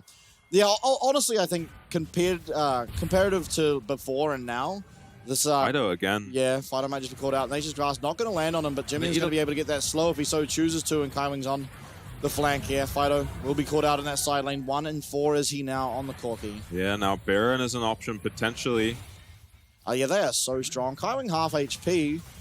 Maybe it is scary to be in this pit up against the Brand, but there is no Corki for the side of Ground Zero. Kaiwing, he's finding his way into Sharon fight. Does get stunned up. Kurak doing his absolute best here as the Steadfast Press is not going to connect, but that is a Pyroclasm, and it's doing a reasonable amount of damage to these tanks, but not really enough to, I think, thwart any more further forward progress on the side of FAK Esports now. Only does hit the tanks, and they do ultimately get Surefire's flash for very little investment on the side of Frank. They're happy with that. They're going to be able to punish that. Yeah, and even with resets coming through, Wako on the Smolder will be able to clear out the waves and not give up any of this objective. Ground Zero might just hit this. Yeah, they do it fast, even though they are so behind. Again, this Brand champ does Baron faster than any other champion in the game, and FAK Esports do not realize it yet. They have no vision of that, but Gemini's coming over. As soon as he gets the sapling, they will be aware to it. How many times do we have to see Jimmy do it? He doesn't have... sorry, Gemini does not have flash. He will know that this is going on now. 4k HP, 3k HP. Steadfast Presence going to come through. And Ground Zero, they find the Baron, but what is it going to cost him as Jiang does find his way into the pit. Surenfire is going to go down. No flash available for him on the Brand. 5 members of Ground Zero all being rounded up to that top side. 10 trying to tank up the culling. Will do a good job of doing so, but Kaiwing's on the flank. 3-man knock up again for this guy. Fido might just have to try and live. Lemus certainly is trying to do the same. 1 kill on the side of Ground Zero, but flash forward and Wako's here. And Waco's everywhere! As all that stands is Kurik. He's trying to fight Gemini, but Frank Esports, they lose the Baron, but they clean up the team fight. Yeah, it looked like Ground Zero maybe got away with a heist there on the Baron, but Frank, it's actually Wako with a flank on Smolder that catches them out along with Jiang's TP. Gemini eventually going to take out Kurak here. Both these tier 2s going to drop. Maybe all 3 tier 2s going to drop now, and the Dragon picked up. This is going to be one of the most negative Baron power plays you will ever see. Yeah, now importantly, they do give over gold. They were already bleeding gold, but they've taken Baron off the map, which is actually a kind of a win for Ground Zero, because if Frank got the Baron, the game might just end on the spot. So they've built up by time in that regard, as Wako maybe taking out the passive burn, the 2 burn items. Oh my, look at his health, it's still burning. Wow, he actually got so low. Nice ulti here from Theon to get Maokai out of the pit so they can secure the Baron, but I think at a certain point here, Ground Zero have to recognize there is no way out and it's time to fight. As Shermfire gets 0 damage done in this fight. Yeah, this was a 3v5 for a long, long time. Yeah, they just had to fight, but didn't recognize it. Probably because of their lack of vision. They don't see the enemy Smolder. Nice Malphite ulti from Kaiwing, lands plenty of those in this game on the Alistar. Does go down for his sins, but I mean, Wako and Jiang able to clean up these kills. Yeah, Wako coming in the late stage of that fight and just finding a couple of executes for himself. A triple kill there on the Smolder. But this game, I mean, it is looking dire. You're only down 8k gold, which we've seen, you know, defenses mount from even further behind. Generally, it's very hard to find a win. I don't know what the percentage of a win at this sort of gold deficit is, but it's got to be near on 0. Especially when you factor in how early and the number of dragons that Frank have picked up too. These comebacks are a lot easier when you've got a couple dragons to your name. Kaiwing, 2 levels up on his counterpart. Kurak does have his 2nd rank of his ulti. Yeah, Lima's going for a 2nd item Mortal Reminder. That's going to delay his power quite a bit. I get he wants the armor shred, the armor pin, but just so many stats that Zeri would rather have. And the Shrimpfire has opted for this double burn build again. I can't help but feel like Rylai's must be the stronger item. Yeah, I mean, he almost killed Wako in that last engage, so if he does find damage, it is a lot. But again, we saw Gemini building the Rylai's, right? You just try and delay and try and find so much disruption. Here comes an Nature's Grasp. This inhib will be going down eventually. Yeah, he's got that ult pop now. He'll be able to run on out of there as Culling comes through, and look at the health bars just melt. Yep, that is bot and mid inhib gone now for Ground Zero. You probably just have to recall and try defend mid. Oh! Look how much damage Wako's doing. Yeah, Wako on the Smolder. It's a champ we hadn't seen in a long, long time until Lemus brought it out, and Wako using it against Lemus here in this game number 3 as Frank try and cement themselves into that 2nd stage of the playoffs. Now this inhib mid lane will be falling as Frank... Oh, maybe it's not. Yeah, they hang on to their mid inhib for now. There There's no Baron. This is an impressive siege that Frank are able to pull off without a Baron buff. Oh, flash from Kurak, but it's not going to be able to find Wako. This is the last fight Ground Zero going to have. He does go back forward, finds a really nice engage, but no one's able to follow up as Jiang goes flying out of the team fight and will choose to just teleport back in here now to 4v5. And Wako is doing so much damage. That burn ticking! And the max range Q will connect, but Wako's burning. Wako's getting so low with these burn items are still ticking. They are still ticking! Oh my god, he survives. Yeah, again, just not quite enough damage from Shurnfire. On these burns, 10-0 now, Wako. Maybe the 3rd inhib picked up. Lemus with a lot of wave clear on this Zeri. Jiang has to be careful. Yeah, Fido as well. He has his flash up, but I mean, Jimmy, if he finds the angle, he is just going to one-shot anyone he goes on, working on his 4th item, as is Wako. Yeah, look at how much damage this Smolder is doing, and at this point, you can't be concerned with taking out both carries. You have to kill this Smolder. Wako, no flash now. He flashed. He reacted to a Q flash from Rel in that fight. Yeah. Yeah, it's, I guess, ever since that, was it game 3 against Bliss?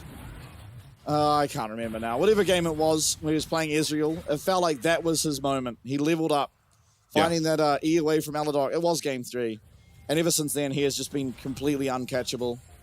This whole series long, every time Ground Zero try and do anything to Wako, he's just been able to narrowly survive, narrowly get to the right position. And now a Death Bush Desperate times call for desperate measures. It's an 11k gold lead in favor of Frank. We've got a death push set up. Oh, Wako, but he spots it out. Oh, no. Oh, he's just ever so aware. He knows the only way they could lose is exactly that play. Now, the Nature's Grass comes through, and it does connect, and it connects well onto Tien as well as Kurak, but those aren't the members they want. And so they are able to get out, are these Ground Zero members, but Jiang now, he's rounding them all up. He's trying to get his way in. This Pathmaker could be completely devastating, but Jimmy managed to get away from this crash down, from everything that Kurak throws out. Now this Rel is kind of nothing. Rel has used absolutely everything, and Kaiwing finds another 2, man. In comes all the damage. Jimmy finds 1. Wako finds 1. There's 3 left alive. But the flash forward, the twisted advance, and Fido's going to go down. It's a double kill for Wako. Lemus, this man has done so much for Ground Zero over the course of this entire year, but unfortunately it's not going to be enough. At FAK Esports, it takes them a long time, but they finally turn it on and they secure themselves that position, the 3rd and final slot into our stage 2 of playoffs. And what a statement made by them. O's completely silenced. This is especially Wako just coming back, and I mean, Jimmy and Wako, every member from even Kaiwing, a return to form for him, looking like his old self, just landing 3-man, 4-man queues on this Alistar constantly. Unfortunately, Ground Zero, what a performance by them. Exceeded our expectations, both LCO teams. Yeah. Exceeded our expectations. Absolutely, and I think if you're a Ground Zero fan, if you're a member of that Ground Zero team, you can go out pretty happy here, because yes, Team Bliss did better against Frank ultimately than you guys did, but I think the Frank we saw today was finally a return to form. This was the first time we have actually seen Frank come in and look like the Frank we know they can look like. And obviously as a PCS fan going forward, you can be so happy about that, because now it looks like we have another contender, another true threat up in that top stage. All 6 teams as Jimmy and oh damn, some personality. I love that. I don't know what it means, but he told everyone to be quiet, so my bad. But yeah, I think ultimately this is the Frank we remember from the regular season. This is the Wako remember, the Jimmy and the Gemini we all remember. And I think just the right time, finally, in the most clutch of times, we have turned it all on. Yi Jung on your screen there, a very rough start to this playoffs, but he can go home after this series and feel very, very happy, because he went against one of the best top laners that we have here in the first stage of the playoffs in Tien. Yeah, and we forget that this guy is still pretty new, Jung, and he's going to be leveling up as he gets experience in these playoffs, in these high-pressure situations. He's had to play with his back against the wall in a few of these games, and been stable for his teammates, been reliable, learning to be reliable, and maybe rely on his teammates sometimes in these high-pressure situations. Not do too much. Sit around and let his teammates get fed. He has very reliable and skilled teammates that he can just play around and enable. Yeah, and while everyone that is from Oceania, everyone that's a fan of Oceania and whatnot are going to be disappointed, again, I want to reiterate, FAK Esports during the course of our regular seasons, they were one of the only teams to pick up a single game against PSG Talon. They are truly, when they're at their best, one of our best teams, if not competing for that sort of title as our best team. This is a massive roster, very, very formidable, true contenders, not only regionally, but you can see these guys going against the global stage when they're on form and doing very well. Absolutely. So I think for the LCO to come in, for Team Bliss to take them a 3-3 head-to-head overall in the case of Team Bliss, and now Ground Zero to go against them and put up some bloody good games, you can be happy with your performance. And I think everyone from Oceania should be so, so proud of all of these guys. I know I am, as an Oceanic citizen, as a person that plays on the server. I have so much respect for everyone. But unfortunately, it was Frank finally turning it on and coming to play here in this best of 5. Yeah, and who you got MVP for that last game? Kaiwing. Yeah. Kaiwing. Yeah. Definitely. Just looked ridiculous. Turned around some of those dragon fights. It looked like, and this is the dragon fight I'm thinking of. This one sticks out in my mind. Kaiwing just made Alistar look like Malphite this game. Yeah, Wako couldn't even get in until this happened. Yeah. I mean, no one can... Yeah, Wako actually was just cut out of the fight there until Kaiwing makes that play. I did not notice that live, and you can't afford to have the engage go that poorly. You should still be stronger than a Smolder, but there is a 3-0 Lucian on the enemy team. And Lemus doesn't really even get to play that game. Yeah, it's so hard, again, to put the blame on Lemus, because that play, that exact play we just witnessed, was kind of the beginning of the game. His whole team just get one shot. Yeah, and he was playing Zeri. He never really had an angle to go in because ultimately he had 3 people in front of him. All of them were CC'd. And there's just so much splash damage. Jimmy in at that stage, as you said, was 3-0. Really punishing Fido in that mid lane. Really came to play in this game number 3.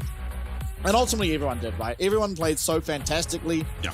Ground Zero, though, admittedly, you know, they found play. They managed to pick up that Baron. If they had more vision, if they were able to do any setup and weren't so far behind, they would have realized it's a 3v5. Maybe they could look for the fight.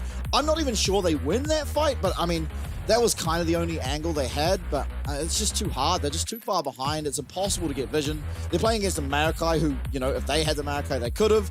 And blessed be whoever chooses these. It is Kaiwing giving that MVP. Yeah, fantastic. Definitely deserved by Kaiwing.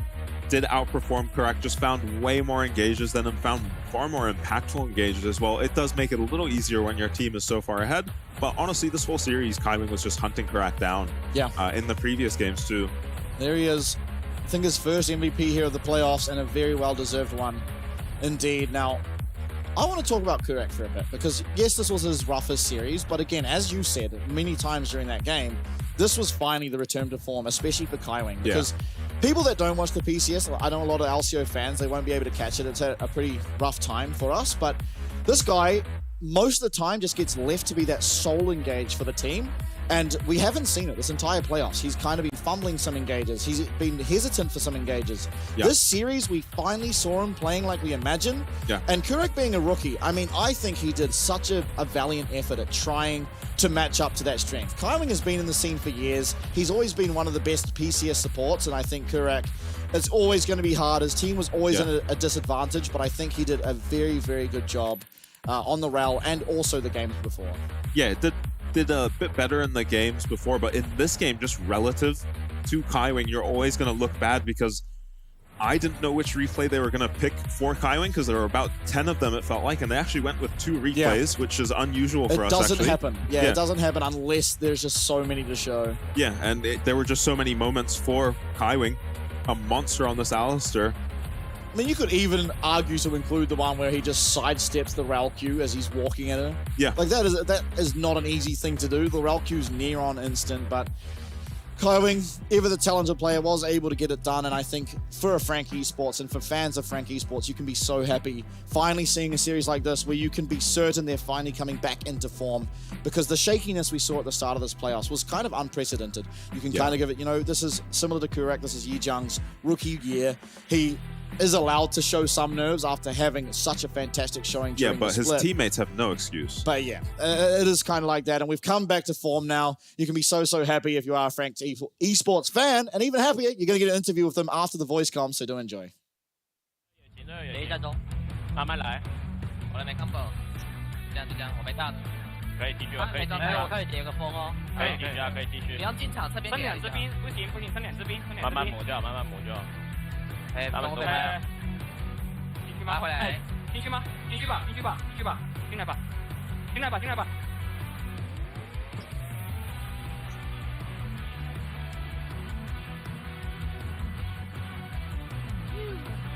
你上回头。Nice 啊！小红刷一下。来，再要讲那个声音。啊，走，有。哎。哇，角度不对啊。底下。水吧，兄弟。OK。来次。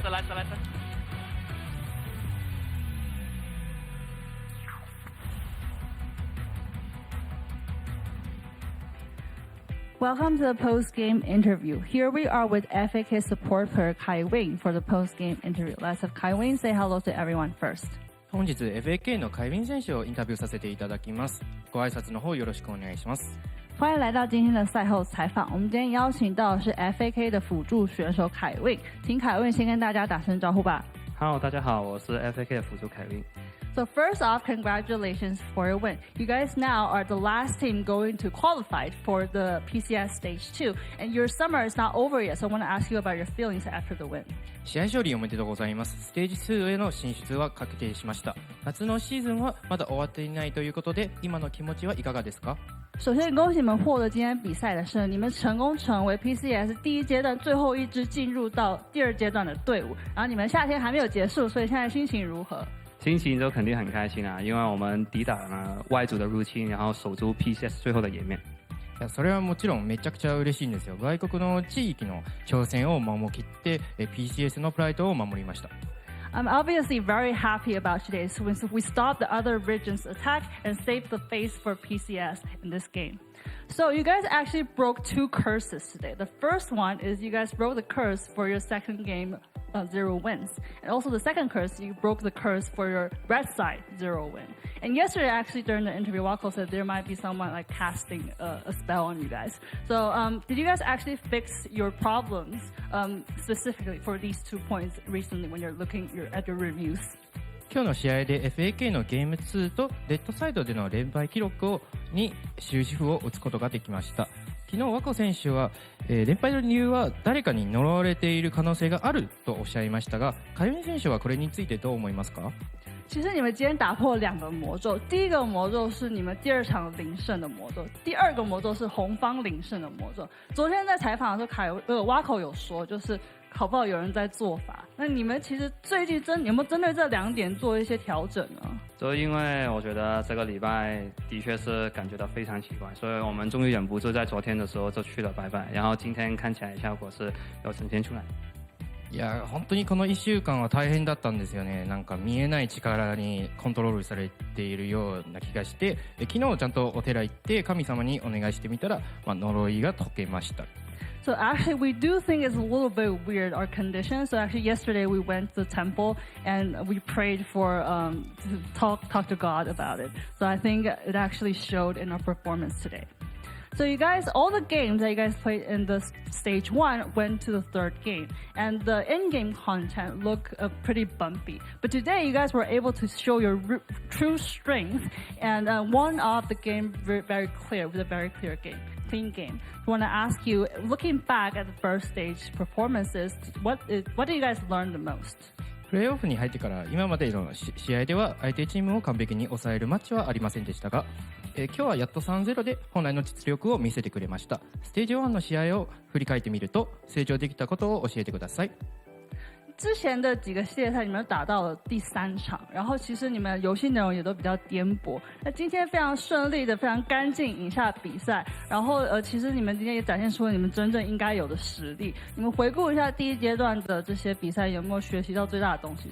就我觉得我们应该是把我们整个队伍最下线的东西就呈现出来，所以我觉得进入到第2轮的话，我们就应该不会有比这个礼拜更丑的东西。所以我觉得我们会好好吸收好我们这个礼拜犯过的问题，然后在第2轮的时候我们会努力，然后尽量在每一把的游戏里面就呈现到今天的内容，然后一路杀进决赛。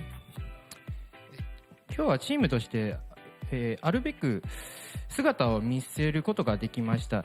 なので、今日帰ってからもステージ1のミスを反省して、そしてステージ2ではもう二度と同じミスをしないように頑張っていきたいなと思っております。So actually, looking back at all the games, I think we showed our lowest point. We showed our the lowest we can get. So I think from further now on to the second stage, it will only get better. So I think as we look at those mistakes and fix them, our games are only going to be better, and we're probably going to go to the finals. So you are a legendary player in PCS. You're also a very experienced player, also leader of FAK. So looking back at stage 1, you guys it was a pretty hard stage 1 for you guys. So now you're in stage 2. Do you have anything you want to say to your teammates? 海運選手は PCS のレジェンドですごく経歴の長い選手でございます。チームのリーダーとして苦戦してきたチームメイトに向けて伝えたいことはありますか？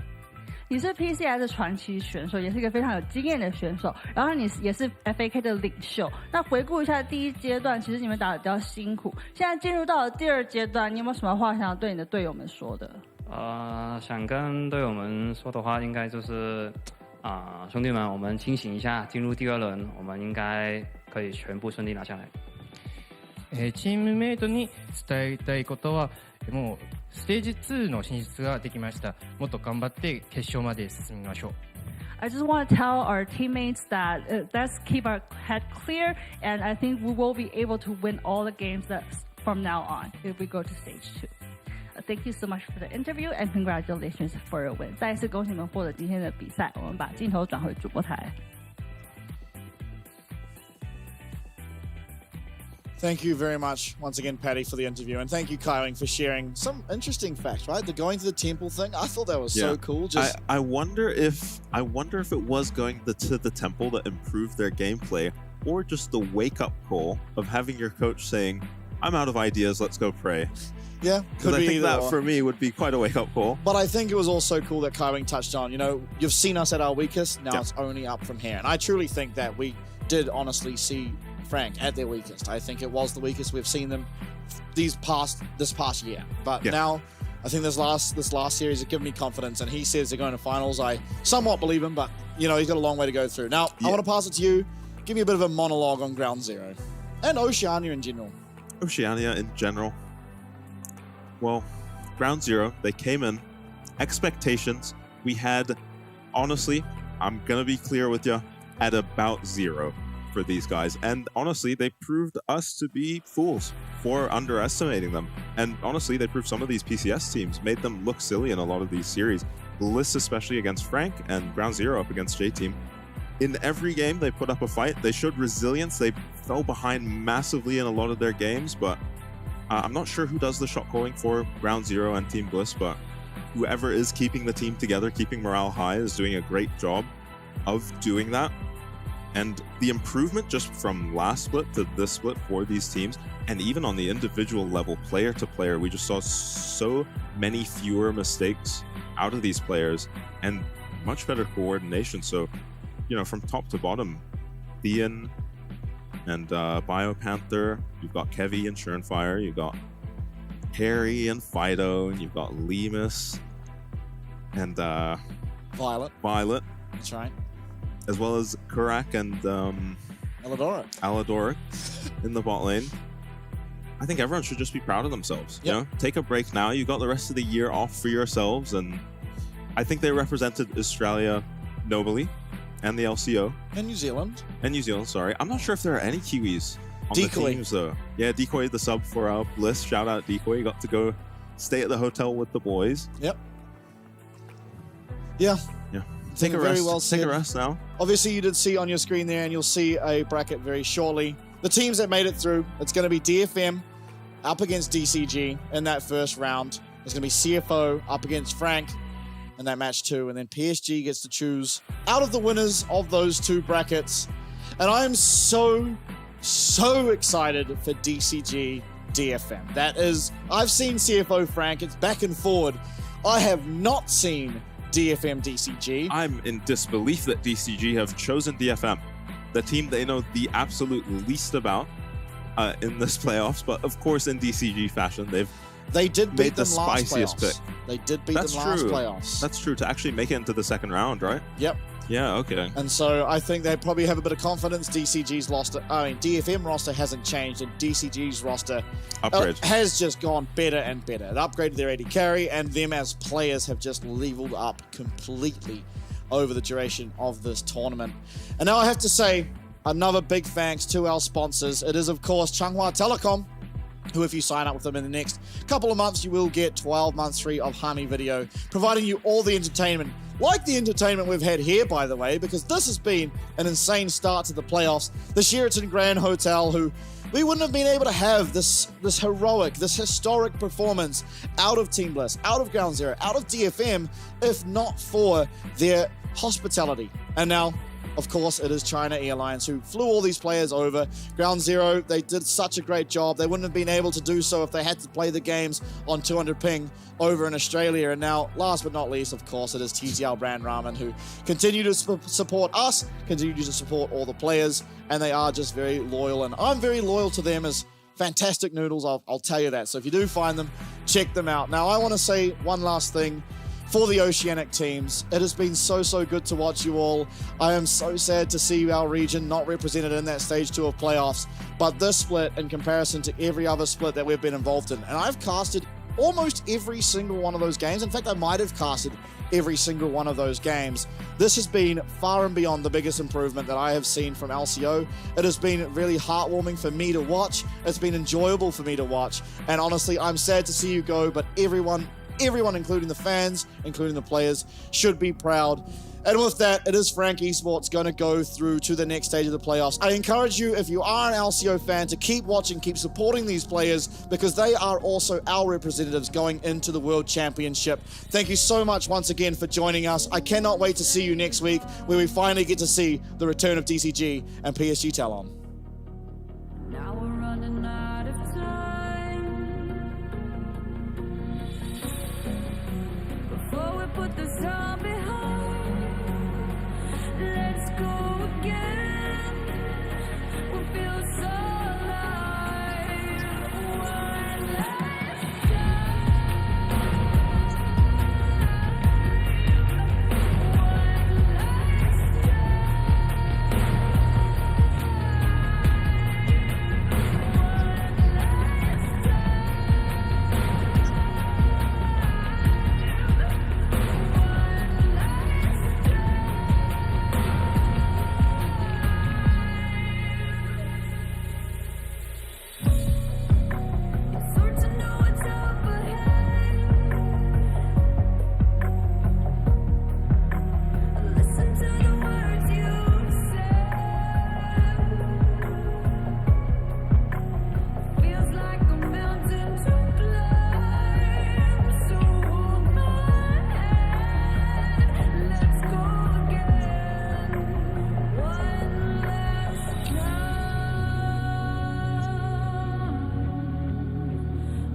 didn't want to say goodbye. Now we're running out of time. Before we put this time behind, let's go again. We feel so alive. One last time.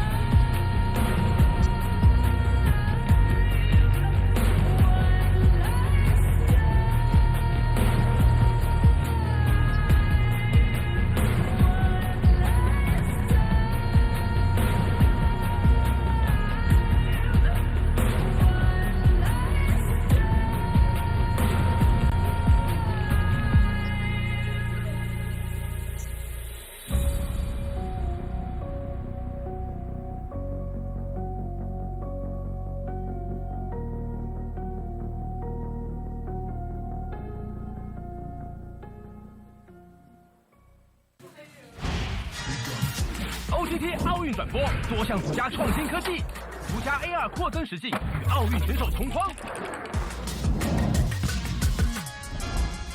家超慢速视角。Regardez la diffusion des Jeux Olympiques de Chongqing.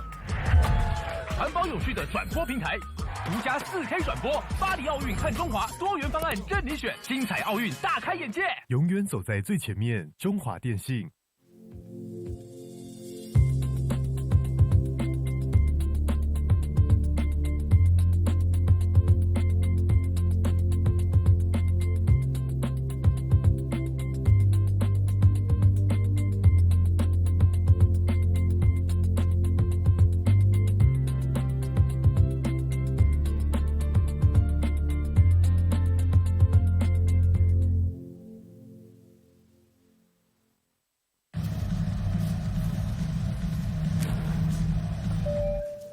陈志明，华航直飞西雅图的班机即将准备登机。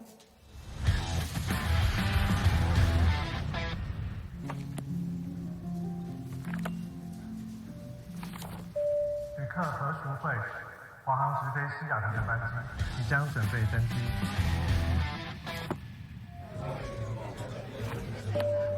China Airlines passenger Michael Chen, your direct flight to Seattle is now ready for boarding.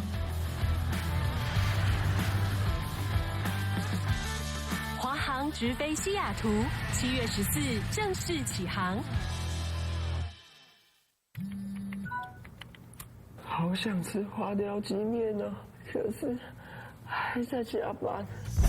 阿嬷，加班也能来碗酒香补一补哦。就是这味道，这碗花雕鸡面帮你补身又补心，好满足哦。还有麻油鸡面，赶走你疲累的寒意。要不要再来碗花雕酸菜牛肉面？暖心酒香的丰盛美味，台酒酒香经典系列。难得皇上莅临蒙古，臣等备好贡品向皇上进献。好想吃哦！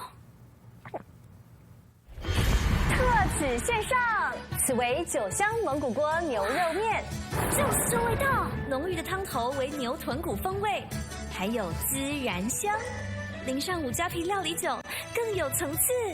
这真是宫廷御膳顶级享受！台酒御膳堂酒香蒙古锅牛肉面。